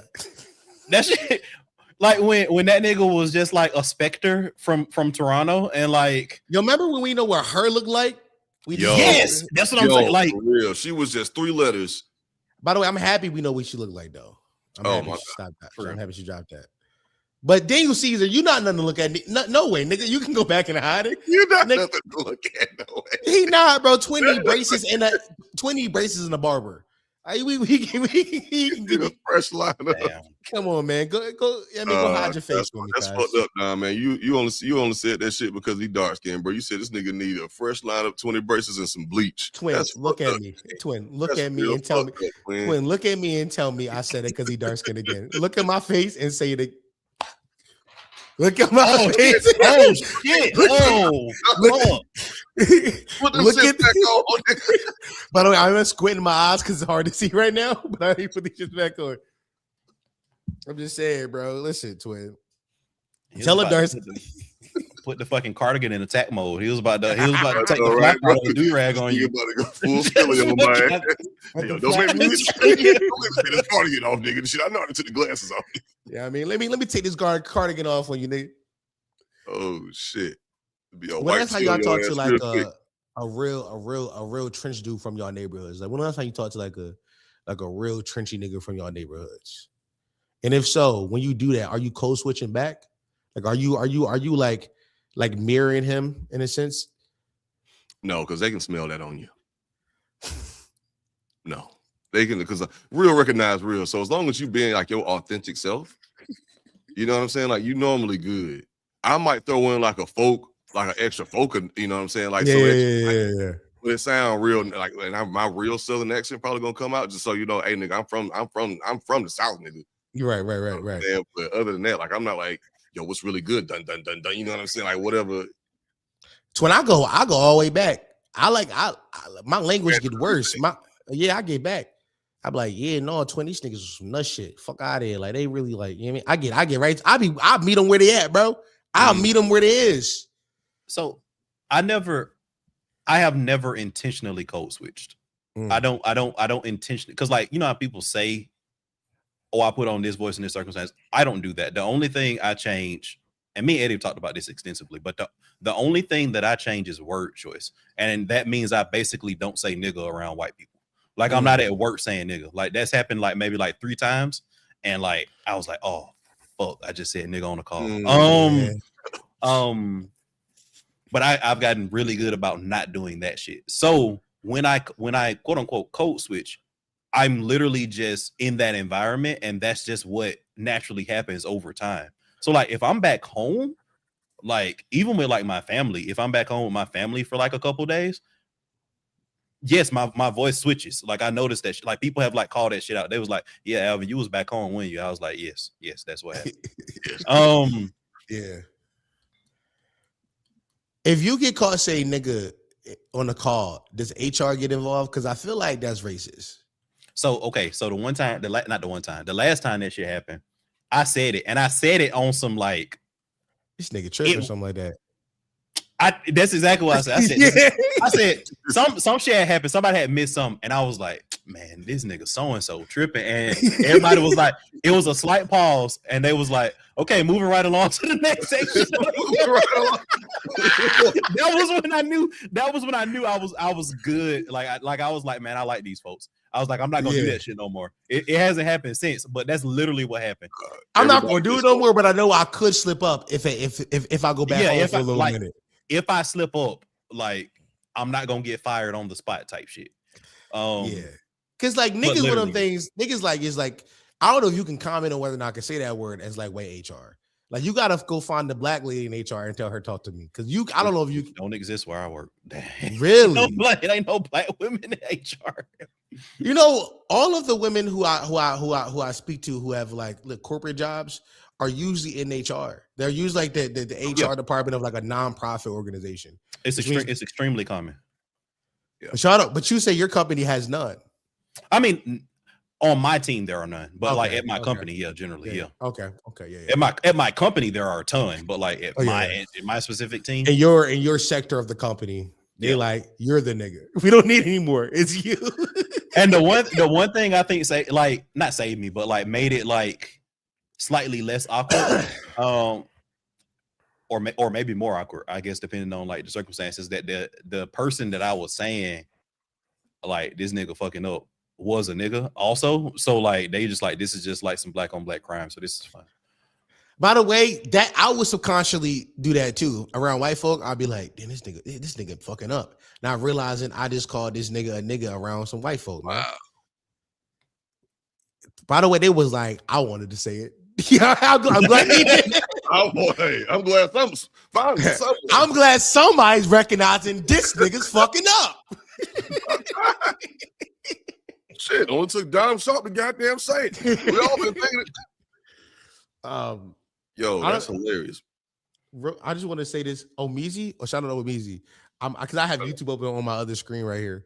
Just read chat. The nigga have 618 people watching him live talking about Gigi exposing everybody. Twin, sometimes Oh I my god, you question. talking about DJ the Clover Game? No, I mean, like Consonants. What you call it? yeah. First of all, you know who this is frying me. By the way, I'm gonna let you know. You knowing this lawyer is frying me. My nigga, like, bro, I'm in the know. Like, I'm in the know. You know what I'm saying? But look at what you know, though. But look at what you hip. know. He's Watch hip, out, man. You He's know, hip. I thought we was here, gang. Now we here, but look at what you know, though. Like you don't know Hans, but no Gigi. I know Huz. I literally. I didn't know thought Huz. you- Oh, you're right. I didn't know Huz. I didn't know Huz. All right, okay. Josh okay, was my- hip. Josh was looking at me crazy for not knowing that shit. All right, Honestly, my fault. But yeah, no, this shit is frying because, like, you know, the internet. I feel like these days. I feel like Lightning McQueen in Cars 3. McQueen is fading. Wow. That's how I feel these days. It's passing me by. Preach, brother. More words, brother. More words, brother. I'm just saying, like, Omi's one of my favorite niggas on the internet because, like, yo, he be genuinely clearing. I'd be like, I could not muster more than 2 sentences on this piece of shit content I'm talking about right now. He got 680 people watching this shit. That's amazing. By the way, Eddie would not like that I'm talking about this right now. I'm sorry, Eddie. I'm sorry. Again. Go ahead, Al. yeah. No, go ahead, Josh. No. I was just about to say, nigga, I'm running the show tonight. Who gives a fuck? Again, we'll score that with HR Monday morning, man. It'll be fine. It'll be fine.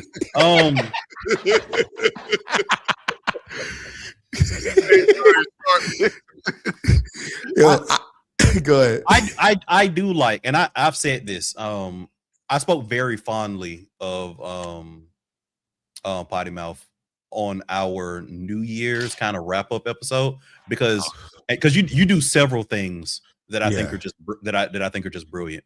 And I won't go through all of them because thank you, appreciate it though. You don't got glaze me live. That's what I'm saying. We're not doing that. We're not doing that shit no more. We know you. But anyway.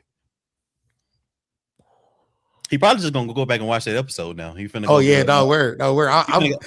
He finna go get a YouTube membership and exactly. I was just about to say that. You think I'm not about to get that dopamine boost? I need that. You know what I mean? I need that for when I feel down about myself, gang. Need that. I'm about to pay $3. Like, yo, what it said? What they said about me, Twin? Shit. You can get individual episodes with the membership. just letting people know. Sign up for the membership. You buy individual episodes. You get full length content if you don't like the individual segments. So always be plugging. But specifically, you do a lot of like behind the curtain kind of shit when y'all be talking, where like you kind of let people know like your thought process, like why you're doing this, why you're doing that. Yeah. So I would actually at some point like to do more of that kind of stuff of like our process and like how we think about stuff. But I do understand that has to go through our creative director, Mr. Edward Overplatinum. But one thing I will say from that perspective is sometimes I do think that it's difficult to, because sometimes you have to talk about things even if you don't really care about it. You know, that's I never been like because podcasts exist to be watched. You know what I mean? So you're trying to hit the algorithm. You're trying to make sure that you're talking about stuff that's topical enough so that the audience cares about it. And sometimes like what the audience cares about and what hits the algorithm is not necessarily what I find the most interesting in a given context. So I do think that something that I've struggled with is trying to get better about talking about shit that like I don't necessarily feel like talking about. Like I have to have like a switch that I turn on about a lot of stuff where I'm like,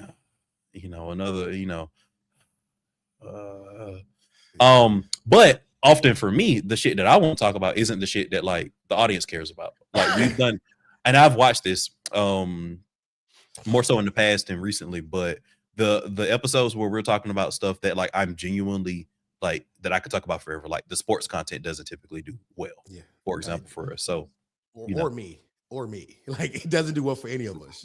Yeah. It's you can never tell sometimes, but yeah, Don, what you about to say, bro? I'm about to say it really is like a different muscle. It's a different muscle you got to train to get good at that stuff. But I often one thing I've been pondering recently is whether or not we as creators should feed that beast. I think this may be just me doing like some kind of like socialism in my brain, some kind of collectivism kind of thoughts I'm having. I also think that if like all of us just decided that we're not talking about the shit that we don't want to talk about, the algorithm would not pick up that stuff. If all of us decided that we're going to talk about things we actually care about, things that actually matter, then the things that don't matter, that get views, will not get views anymore. Because we would train the audience to not like that shit. Like the audience will like. My personal belief is, I think there's like we as creators have responsibility, and our responsibility is to give the audience what they want and need. The audience don't know what they want or need. The audience just clicking on shit. Like most people who are watching this are who work 9 to 5, or people who watch clips of us are on their lunch breaks and are looking for something to give them a brief dopamine rush for the 30 minutes while they're not being a slave to the system. And if we are just talking about things that we care about, talk about things that actually matter, the algorithm, more people would do that versus doing the thing that chase views. But that would require like the big people in the space to do it, not just us at the bottom of the spectrum, which is why it is a feudalist structure that we are suffering from. Truly, oftentimes I'm looking at what the F he talk about this month, because I know his audience is a lot of my audience. What did he talk about? Let me see if I can make a video about it.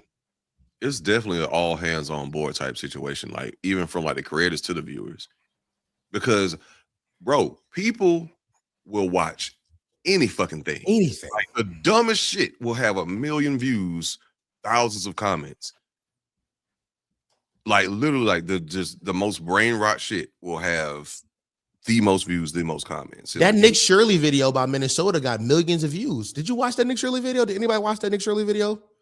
I don't even know who that is. What's that? Nick Shirley was going to fucking daycare centers, and he's a grifter. He's a grifter. Yeah, Don't watch it. Don't watch okay. it. We watch it so you don't have to. Yeah. Okay. Yeah. Don't watch it if you don't. It's not good to consume, but I did watch it. It's an awful video. She got millions of views and thousands of comments. People were like, "Oh, this is good." I'm like, "This is awful. This is a piece of shit content." But it fed the beast and what people desired at the moment. Now all the political commentators have to like react to it and talk about it as if it's like this is real thought, real journalism is happening when it's not. But this is the news cycle. I feel like we're all suffering from it. Like MSNBC and CNN, like we talking about like foundational news, like the old guard had to cover this shit. It was like, what the fuck am I doing in my life? Imagine going to journalism school. Like, however long that shit lasts. I dropped out of high school. I don't know. But imagine doing this shit for however long you got to do it for, and then having to cover Mormon, and I can't say the word I want to say, Mormon slow person, Nick Shirley, talk about the Leering Center inside Minnesota. I would kill myself. I would have to inside GTA, I would have to do something to my body that would cause that you two would like me saying. That would lead you to not, that would just make you just stop. Yeah. Cold. But I'm sorry. That was a brief tangent. I do tangents. We love it because you know what? I have no idea what the fuck that is, who that is, and and if you don't know, follow Dom and Alvin's advice. Don't go and check it out because you don't want to pollute your algorithm more than it already is. Oh, do not pollute your algorithm, Gabe. Oh. Do not. Mm-hmm. How many of you in chat, because it's 161 people right here. Number one, 161 people. How many of you are going into weird rabbit holes at 2 a.m. like me? How many of you had ADHD? Bro. That's the question. That's the question I'm asking, basically. Nigga, I don't know if I have ADHD. I might be slightly autistic. I might be a little on the spectrum. I've never been tested. Most likely. But I think we all got a little touch of the tism. Yeah, for sure. You know what I'm saying? But hell yeah, bro. I literally, because my sleep schedule be fucked up, like I'll go to sleep for about 3 to 4 hours during the day, and I'll be up just at night, just scrolling on TikTok or YouTube. That's why I know all the shit that's going on with AMP, the Clover House shit. Like that's why I know all these fucking people, like because I be on TikTok literally all night. I like your algorithm is all just like Ray clips. Oh no, it's that and so much other shit, bro. Like when niggas say I built my PFP or my FYP brick by brick, I mean that shit, like, bro. By the way, a real quick conversation. I don't know. I'm big in the 9x16 content. Are you guys on your YouTube shorts? Are you getting like movies on your YouTube shorts, like clips of movies? Yes. And Yes. Mm-hmm. Yeah. Okay. Good. Which movies are you getting? Right now, recently I've been getting the Queen documentary, Bohemian Rhapsody. I've been getting clips of that. Went and watched it the other day. Piece of shit. piece of. I get it. By the way, I like that. I'm happy. I'm happy talking about this because this is one of my favorite things on my internet. I think for years, all of us been doing this, but just now we're all fine talking about it. Because this has been my algorithm for at least 3 years now. It's just been shows. I also get a lot of young Sheldon clips. I love the show. I love the show Young Sheldon. The fuck? Is that the name of the show? Yes, it's called Young Sheldon. Okay, so here's my Young Sheldon is better than Big Bang Theory. Because Big Bang Theory is one of my most hated shows of all time. Because Big Bang Theory is a show that tries to level the playing field for dumb people. So like you get to see all of these smart people, these credentialed people, not be able to exist in the real world, and it's like he's a physicist, but he can't talk to a girl. He doesn't know how to throw a baseball. So it's about making like dumb people feel better about not being smart. But Young Sheldon is not that. Young Sheldon is like a completely different show. So I actually think it's a much better show. Young Sheldon is a 30-minute CBS sitcom that shot like a dramedy for Netflix. Yes. Like it fries me. Yes. Wow. It doesn't make sense. I'm like, why is it shot this way? Like there, you know how like because like, on Church Come, they're like the 3-camera setup, right? It's like this. No, not on Young Sheldon. It's shot like a Netflix original. They got a 10-episode limited series run. I'm like, how much money did CBS put into this piece of shit? Also, Young Sheldon is the worst guy ever. Every single clip I see is him being like, my mother cried. Because the whole story of him, like, it's him writing a book or memoir and him like chiming in from the past and him being like, you know, I wish I could. The one clip I saw today was like his dad died and he's at his funeral. His mom was like, oh, you want to talk? And he went up on stage and gave like a real good speech. And he was like, I wish I could say all those things. I didn't. I just sat there and said, fuck my dad. And that's every single clip. Him wishing he can go back and be a better person, but he was just a fucking piece of shit, son. Also, everybody hates Chris clips. Okay. Listen, Rochelle, top 5 worst TV characters of all time. Like, yeah, she was okay. All right, confession. I have never really watched Everybody Hates Chris. I couldn't get into it. Never could get into it. Really? Yep, couldn't get into it. Okay, so I watched that show on like MTV reruns for something, and like I don't know, like in 2010s. My dad called me watching it. He was like, "Oh, you like this show?" I was like, "Yeah, I guess." My dad went and bought me the complete box set, so I had the DVD. This is fathers not knowing you, by the way. This is a story of dads wanting to connect with their kids but not know how. Right? My dad went and bought me. Shout out to having a dad in your life that gave a fuck. You know what I mean? Even though he tried, yo. I did, but I watched it for mad long. Everybody Hates Chris, one of those shows that you turn on and is like, this is good for 3 episodes max. More than that, you're like, oh, these characters are awful. Like everybody truly does hate Chris. I don't know how anybody watched this shit. Right. Because I'm like, man, this is goddamn the mama that bad. Like, and then it's Sheena Arnold. Like, you know, I fuck with Sheena Arnold, but yeah, I'm like, yeah, I couldn't get into it. Like, because I was like, is this really Chris Rock's upbringing? But Chris Rock has said like he had more brothers, but he combined all his brothers into Drew, and his sister was a sister. And the show stopped at the point where his dad died, and I was like, "What the? This show is actually sad. It has a sad backstory." Like, at this point, I'm just yapping. What time do y'all usually end these podcasts? Because I feel like at this point, I'm just saying things into a microphone. I mean, we're right here there with you. So lately we've been podding a lot longer. We took a page out of your book. He was like, "No, y'all niggas ain't working hard enough." Oh, I can do this all night. By the way, nigga, I know.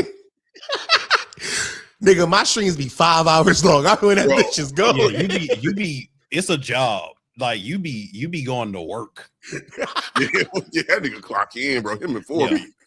Lock the fuck in, bro. Like I'm like, God. They be having drinks and snacks and shit. They be having the fucking. They got their lunch with them. You know what I'm saying? They come in with the pail, like they clocking in at the stamping plant type shit. Bro, right?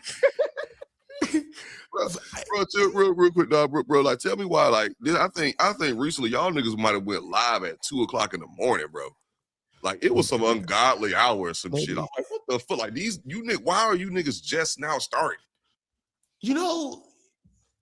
Your life, to be honest.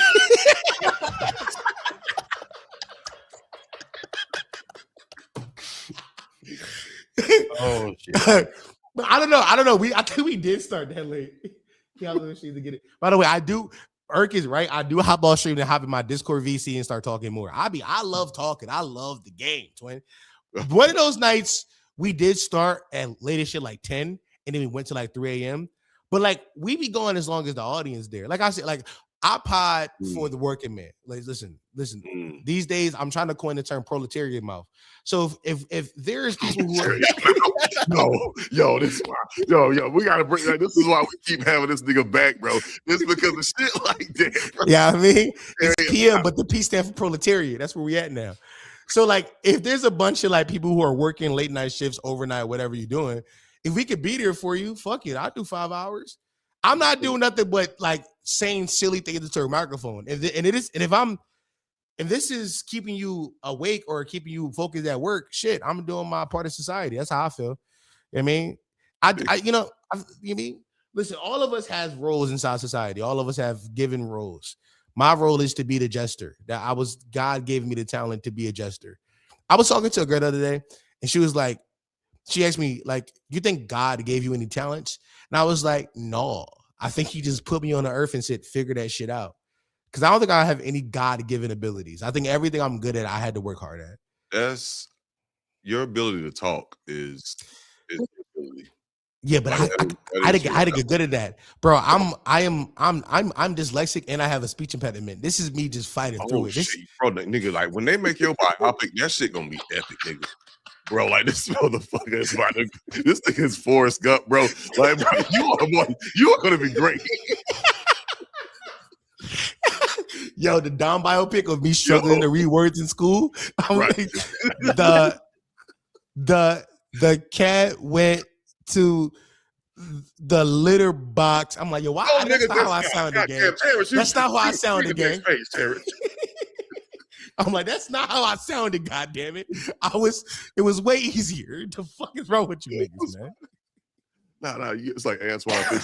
But okay, all right, we got time for one more topic, one more segment, and then we're gonna wrap it up.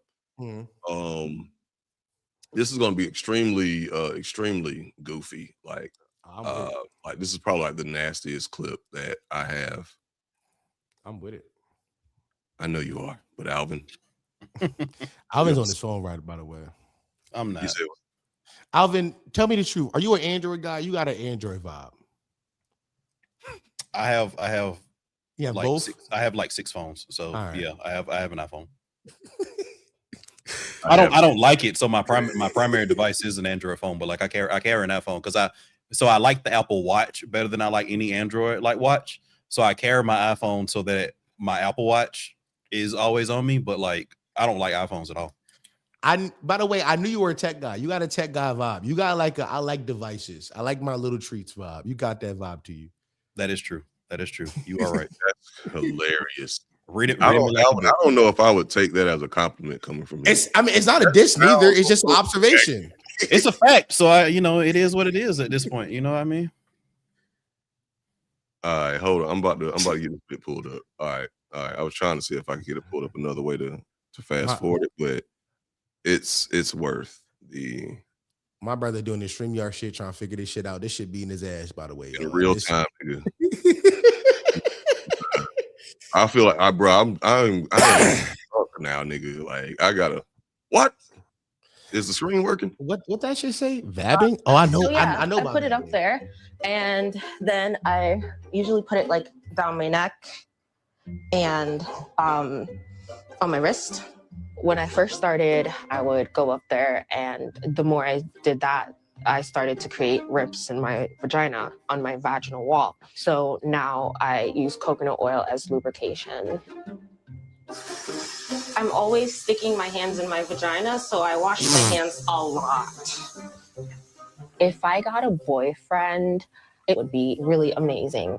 But I wouldn't stop vabbing. I would just do it in secret because I would think that that's how he became attracted to me. So I would want to keep on doing what would make the person stay. She knows what so I'm gonna do it again. Let's just say 50 times a day. 350 times a week. if I can't fab, I am spraying the mist that I made. And yeah, this is like months you make the worth mist? of like secretion. I do it because I feel like maybe someone will walk by and say, oh, hey, like, you know, you smell good. Like, how are you? I don't think I smell like vagina. I don't know, but I don't think I do. No one has ever said that I did. I'm in my 30s and I've never had a relationship. And it's supposed to attract a man, and I'm hoping that it will, because if it's not, then I'm just doing weird stuff. Shame. Fuck. That story's Shame. You know, that story started off so funny and then it got so sad so fucking fast. Like, you know, at first I wanted to be like, yo, we don't call women losers enough, because that's some loser activity. Be like, yeah, I'm trying to attract a man by vabbing, which I knew. I thought I've heard this phrase before. Why? Because I listen to women. I see what you did there. I see what you did. There you go. That's the clip. Good job. Shout out to you. Shout out to you, Kyle. It's okay if I hit like that. This nigga Don farming like a motherfucker. No, I listen to women. Hard staring into the fucking camera. Let me be clear. Presidential ass nigga. But no, I ain't gonna listen. I don't know if pheromones is real science or not. Is that real science or pseudoscience? I don't know. Because I can see like the thought process of her being like, oh yeah, like my pussy pheromones is gonna get niggas to fuck with me. And I'm like, in theory, correct. But like, you ever thought that just being normal? This is the problem. Like the same shit I would tell an incel, I would tell a femcel. Like, you gotta just be normal. Just be normal and be approachable. Like, this is some real unapproachable weirdo shit that I don't think anybody would be like you smell like rank pussy. Yeah. Oh, you smell like discharge. I love you. Bitch, excuse me, I'm sorry. Woman, if you don't get the fuck out of my face with this bullshit. Yo, I'm sorry, yo, bro. Like, I want to know who told her pussy smell that good to use that shit as a cologne. Hey, by the way, go ahead. No, so the one thing I will say is that, so I do agree this is weird. I also want to, and I'll be self-critical here. I'll be self-critical. Oh shit! My initial response, and I think everybody is innately doing this. And I'm just speaking on what people are innately like doing. I think we're treating this as weirder than it is, despite the fact that it is weird, because she is weird. Like she is a weird person. So, and again, I'm not like let me land the plane. Let me land the plane. I'm not saying that this is not weird, because there are lots of women that have done this that are not as socially awkward as she is presenting. And when those women also did this, they also got flamed.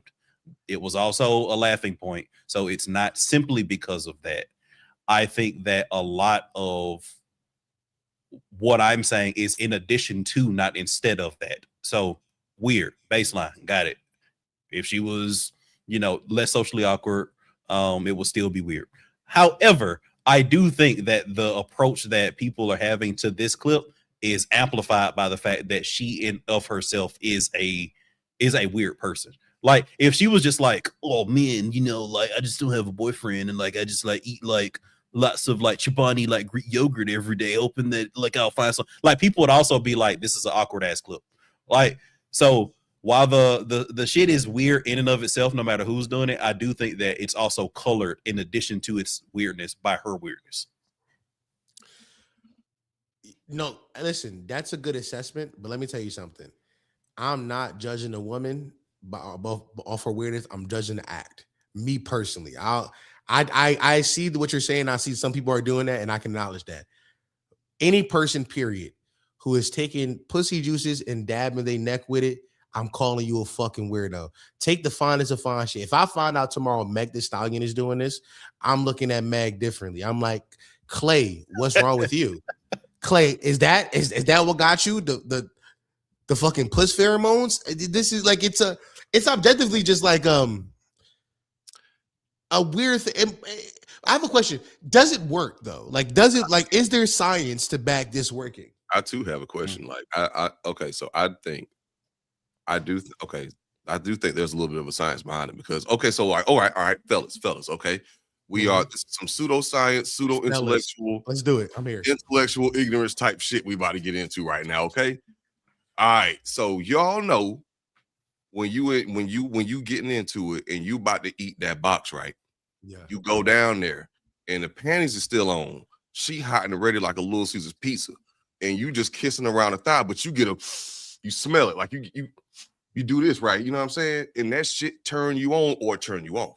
Pheromones. That's what we're going for. You know, I tell you this. I don't think the smell of her vagina ever turned me on. Definitely turn me off. But the smell, I'd never be like, oh, I want to eat this more. Josh was finna say, look, this Meg on food. I saw that. Told you, bro. I was like, shit. See, now you just easy, bro. You just easy. Like this is you can't be that easy, gang. Like you can't. Like that's not. Come on, gang. You gotta practice semen retention. You gotta retain some of that. I am no better than a man. What can I say? Sorry. So I don't think go ahead. No, so I got 2 studies open. Okay, tell me. So there is some body of work that says that vaginal secretions carry signals of sexual arousal and that men can smell that. And it sometimes can have positive results for male attention. But there's also a body of work that says that those chemical signals aren't really like big for like mating interest for women. And then there's another one that says that like vaginal scents are like men can smell that, like men can sense that, but like it's very socially dependent. So okay, so I can sense that you're aroused, but I'm at work right now. Like, what does that mean to me? Like that's not something that's like cool in this particular social circumstance. So it can often have a repelling effect depending on that. But that's all I got in the first, Google that I did. What the fuck what you thinking over there? I'm at the bar. Right? I'm at the bar vibing. I got 2 citywides in me. A citywide's nothing but a shot in the beer. So I'm groovy. I'm feeling it now. Right. I walk up to Shorty Doo-Wop. She fun shit. Oh yeah, she look great. I walk up to her. Hey, how your night going? Let me buy you a drink. And I get close enough to sniff her. It smell like her rose toy. I'm not being like, ooh, she freaky. I want to fuck. I'm going, she don't have running water in her home. Like I question her living conditions. I don't know. I feel like maybe there's a point in time in human history where this would have worked, but like with our current society, with our current social standards, like there is some sense that should turn you off. Like whenever I've got done doing like some labor intensive thing and a girl like, ooh, I want to smell your penis. I go, I think less of you. Like that's insane it's insane for you to say that. You shouldn't feel, you should want me at my best when I just do that baccarat on. When I got that YSL on, that's when you should want to smell me. Not after I just got done hooping with the fellas. You're sick in the head. No, like you have to develop your sense of self, my brother. Like that's love. Like that's what I want to like. I want to like look. That's love right there. That's really what matters most. Because you ain't always gonna have baccarat money. You ain't always gonna be able to reach for the cologne. If your girl fucking with you at your stankiest, my nigga, it don't get no better than that. I don't know if I want a woman to fuck me while I'm stanky. I don't know. Like, you ever heard the theory that be like niggas, like if shorty fuck you when you broke, she not gonna be there when you up? Cause you think of like, oh, this was my down bad shorty. That's how I feel. Like if you fuck me when I'm stinky, that means you like stinky niggas. And I might fuck you because I just need something because I'm stinky. But the moment I get clean, I'm leaving you. Like I'm not staying around stinky puss shorty. Like what we doing? I mean, if her pussy stanky, I mean, just on the regular, like that's different. But if she just like because that's not true, man. You a nasty nigga, man. You done. Hey, look, I am a reformed nasty nigga working my way life. Okay. Hey, listen, sometime that check engine light on and you just keep driving. You got damn right.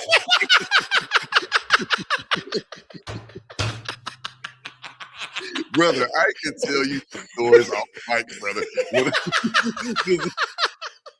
I said, bro, it was one situation. I said, I said, I know I ain't shit. See, it's how I know you like vabbing. See, you the check you not. You know what I mean? That, you know what I'm saying? I have questions with it. I have questions. Hear me out. I'm listening. Alvin, you listening? You gonna hear me out? Okay, all right, don't leave me hanging.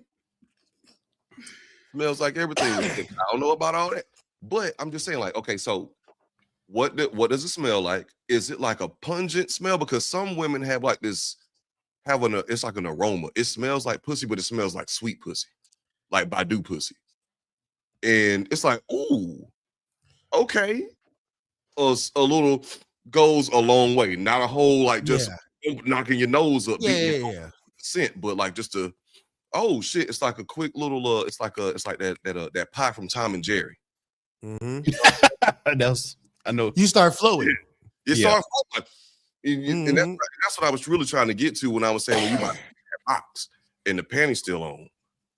Because when you remove shit, she got on some leggings, actually that shit can go one or two ways. Real quick. Hey, Twin, I've been there. Hey, man. This shit was a concealed weapon. Right.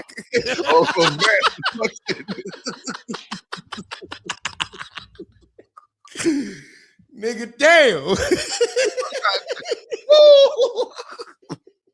All right. But I'm just saying, like, because like there's definitely a thing like when like a woman like genuinely like her punani smells good. Like it's earthy, but it's sweet, tangy, a little pungent. It's like apparently like wine. It's like sweet and savory. That combination. Little beef stew box. Yeah, I mean, actually, that's a double negative. I'm just saying, bro. That's what you describe.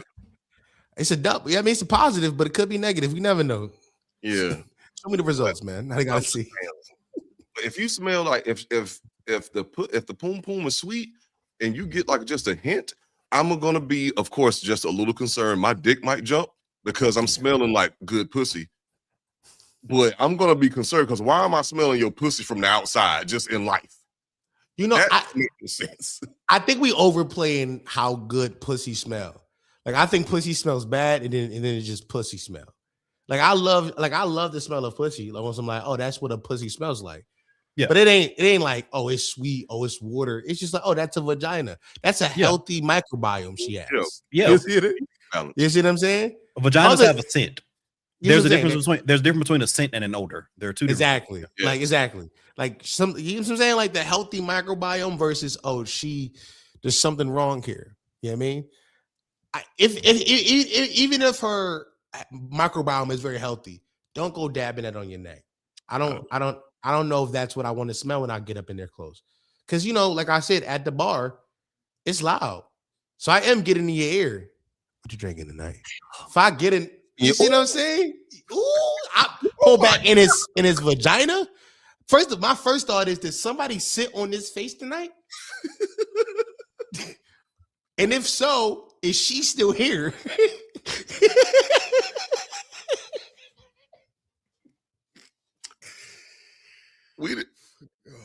Okay, but you ever been in a position where you had the funky nuts, like swamp draws, and like a woman had the misfortune to, because we've been talking about, we've been giving a lot of energy towards the poom poom, but like niggas like me, I know sometimes, brother, like. See, I empathize with women often because I know niggas who don't wipe good. You don't wipe good? No, I know I wipe phenomenally. Oh, okay. I know niggas who don't wipe good. And I know the girls that be with you ain't gotta eat the ass. Like that smell will waft up. Oh, you know what I'm saying? That smell will waft up. You know what I'm saying? Listen, I got 3 rags. I got a face rag, body rag, and ass rag. I know niggas who don't even get in their ass correctly. You know ball, man. You know ball. I'm a ball knower, gang. I'm a ball knower. You know what I'm saying? And I empathize with that plight of having to smell stinky nuts and also bad ass. You see what I'm saying? That's like, but I feel like those men should be castrated. They shouldn't have nuts anymore.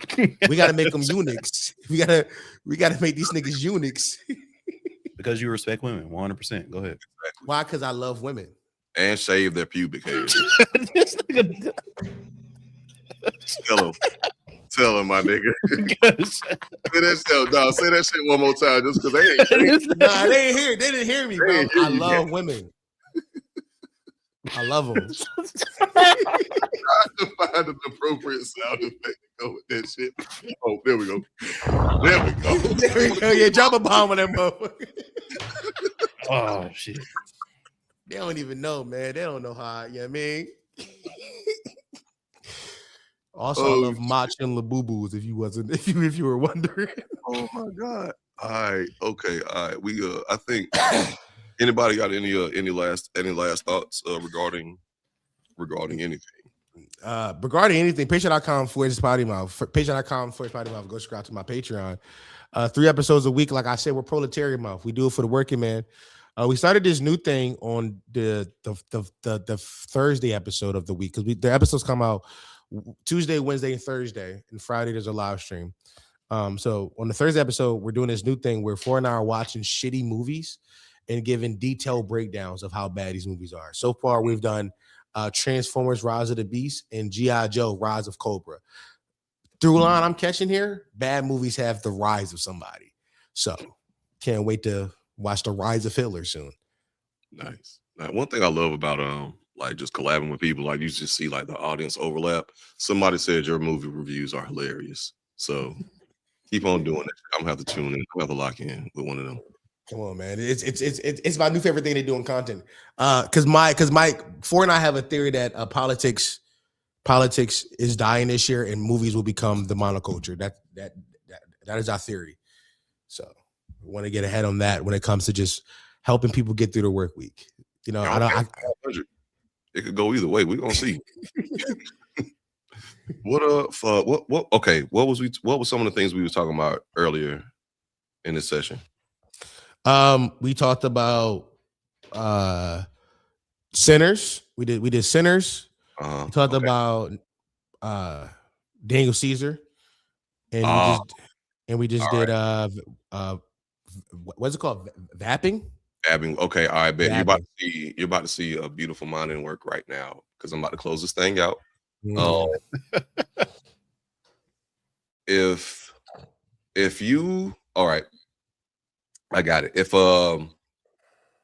you find yourself being nominated for 16 Oscar noms in a row, and one time setting an unprecedented record for the most amount of Oscar nominations, period, being an entirely black produced, black film crew, but I'm talking about Solange black nigga, like, and you walk away with no awards, you know, you might be seeing a red flag. However, if you walking around vabbing and no one told you that you got that good down there and you just smelling like the just goddamn, like, no, it's definitely you that's waving the red flag. Ladies and gentlemen, boys and girls, they, thems, because everyone's included in this motherfucker. It's been Josh, it's been Alvin, and of course, it has been our illustrious guest, Dom motherfucking Sharp. Drop one of those bombs. And we're gonna give this brother one real quick. You know what I'm saying, Dom? I know you just plugged something, but like, is there anything else? Potty Mouth America is my new show we're doing on stream. It's I'm coming. I want to be Black Jon Stewart, so we're doing like real deal political commentary through the lens of comedy. I got a piece. My whole Discord. Join our Discord. I outsource a lot of help sometimes to community members when especially when it comes to political topics.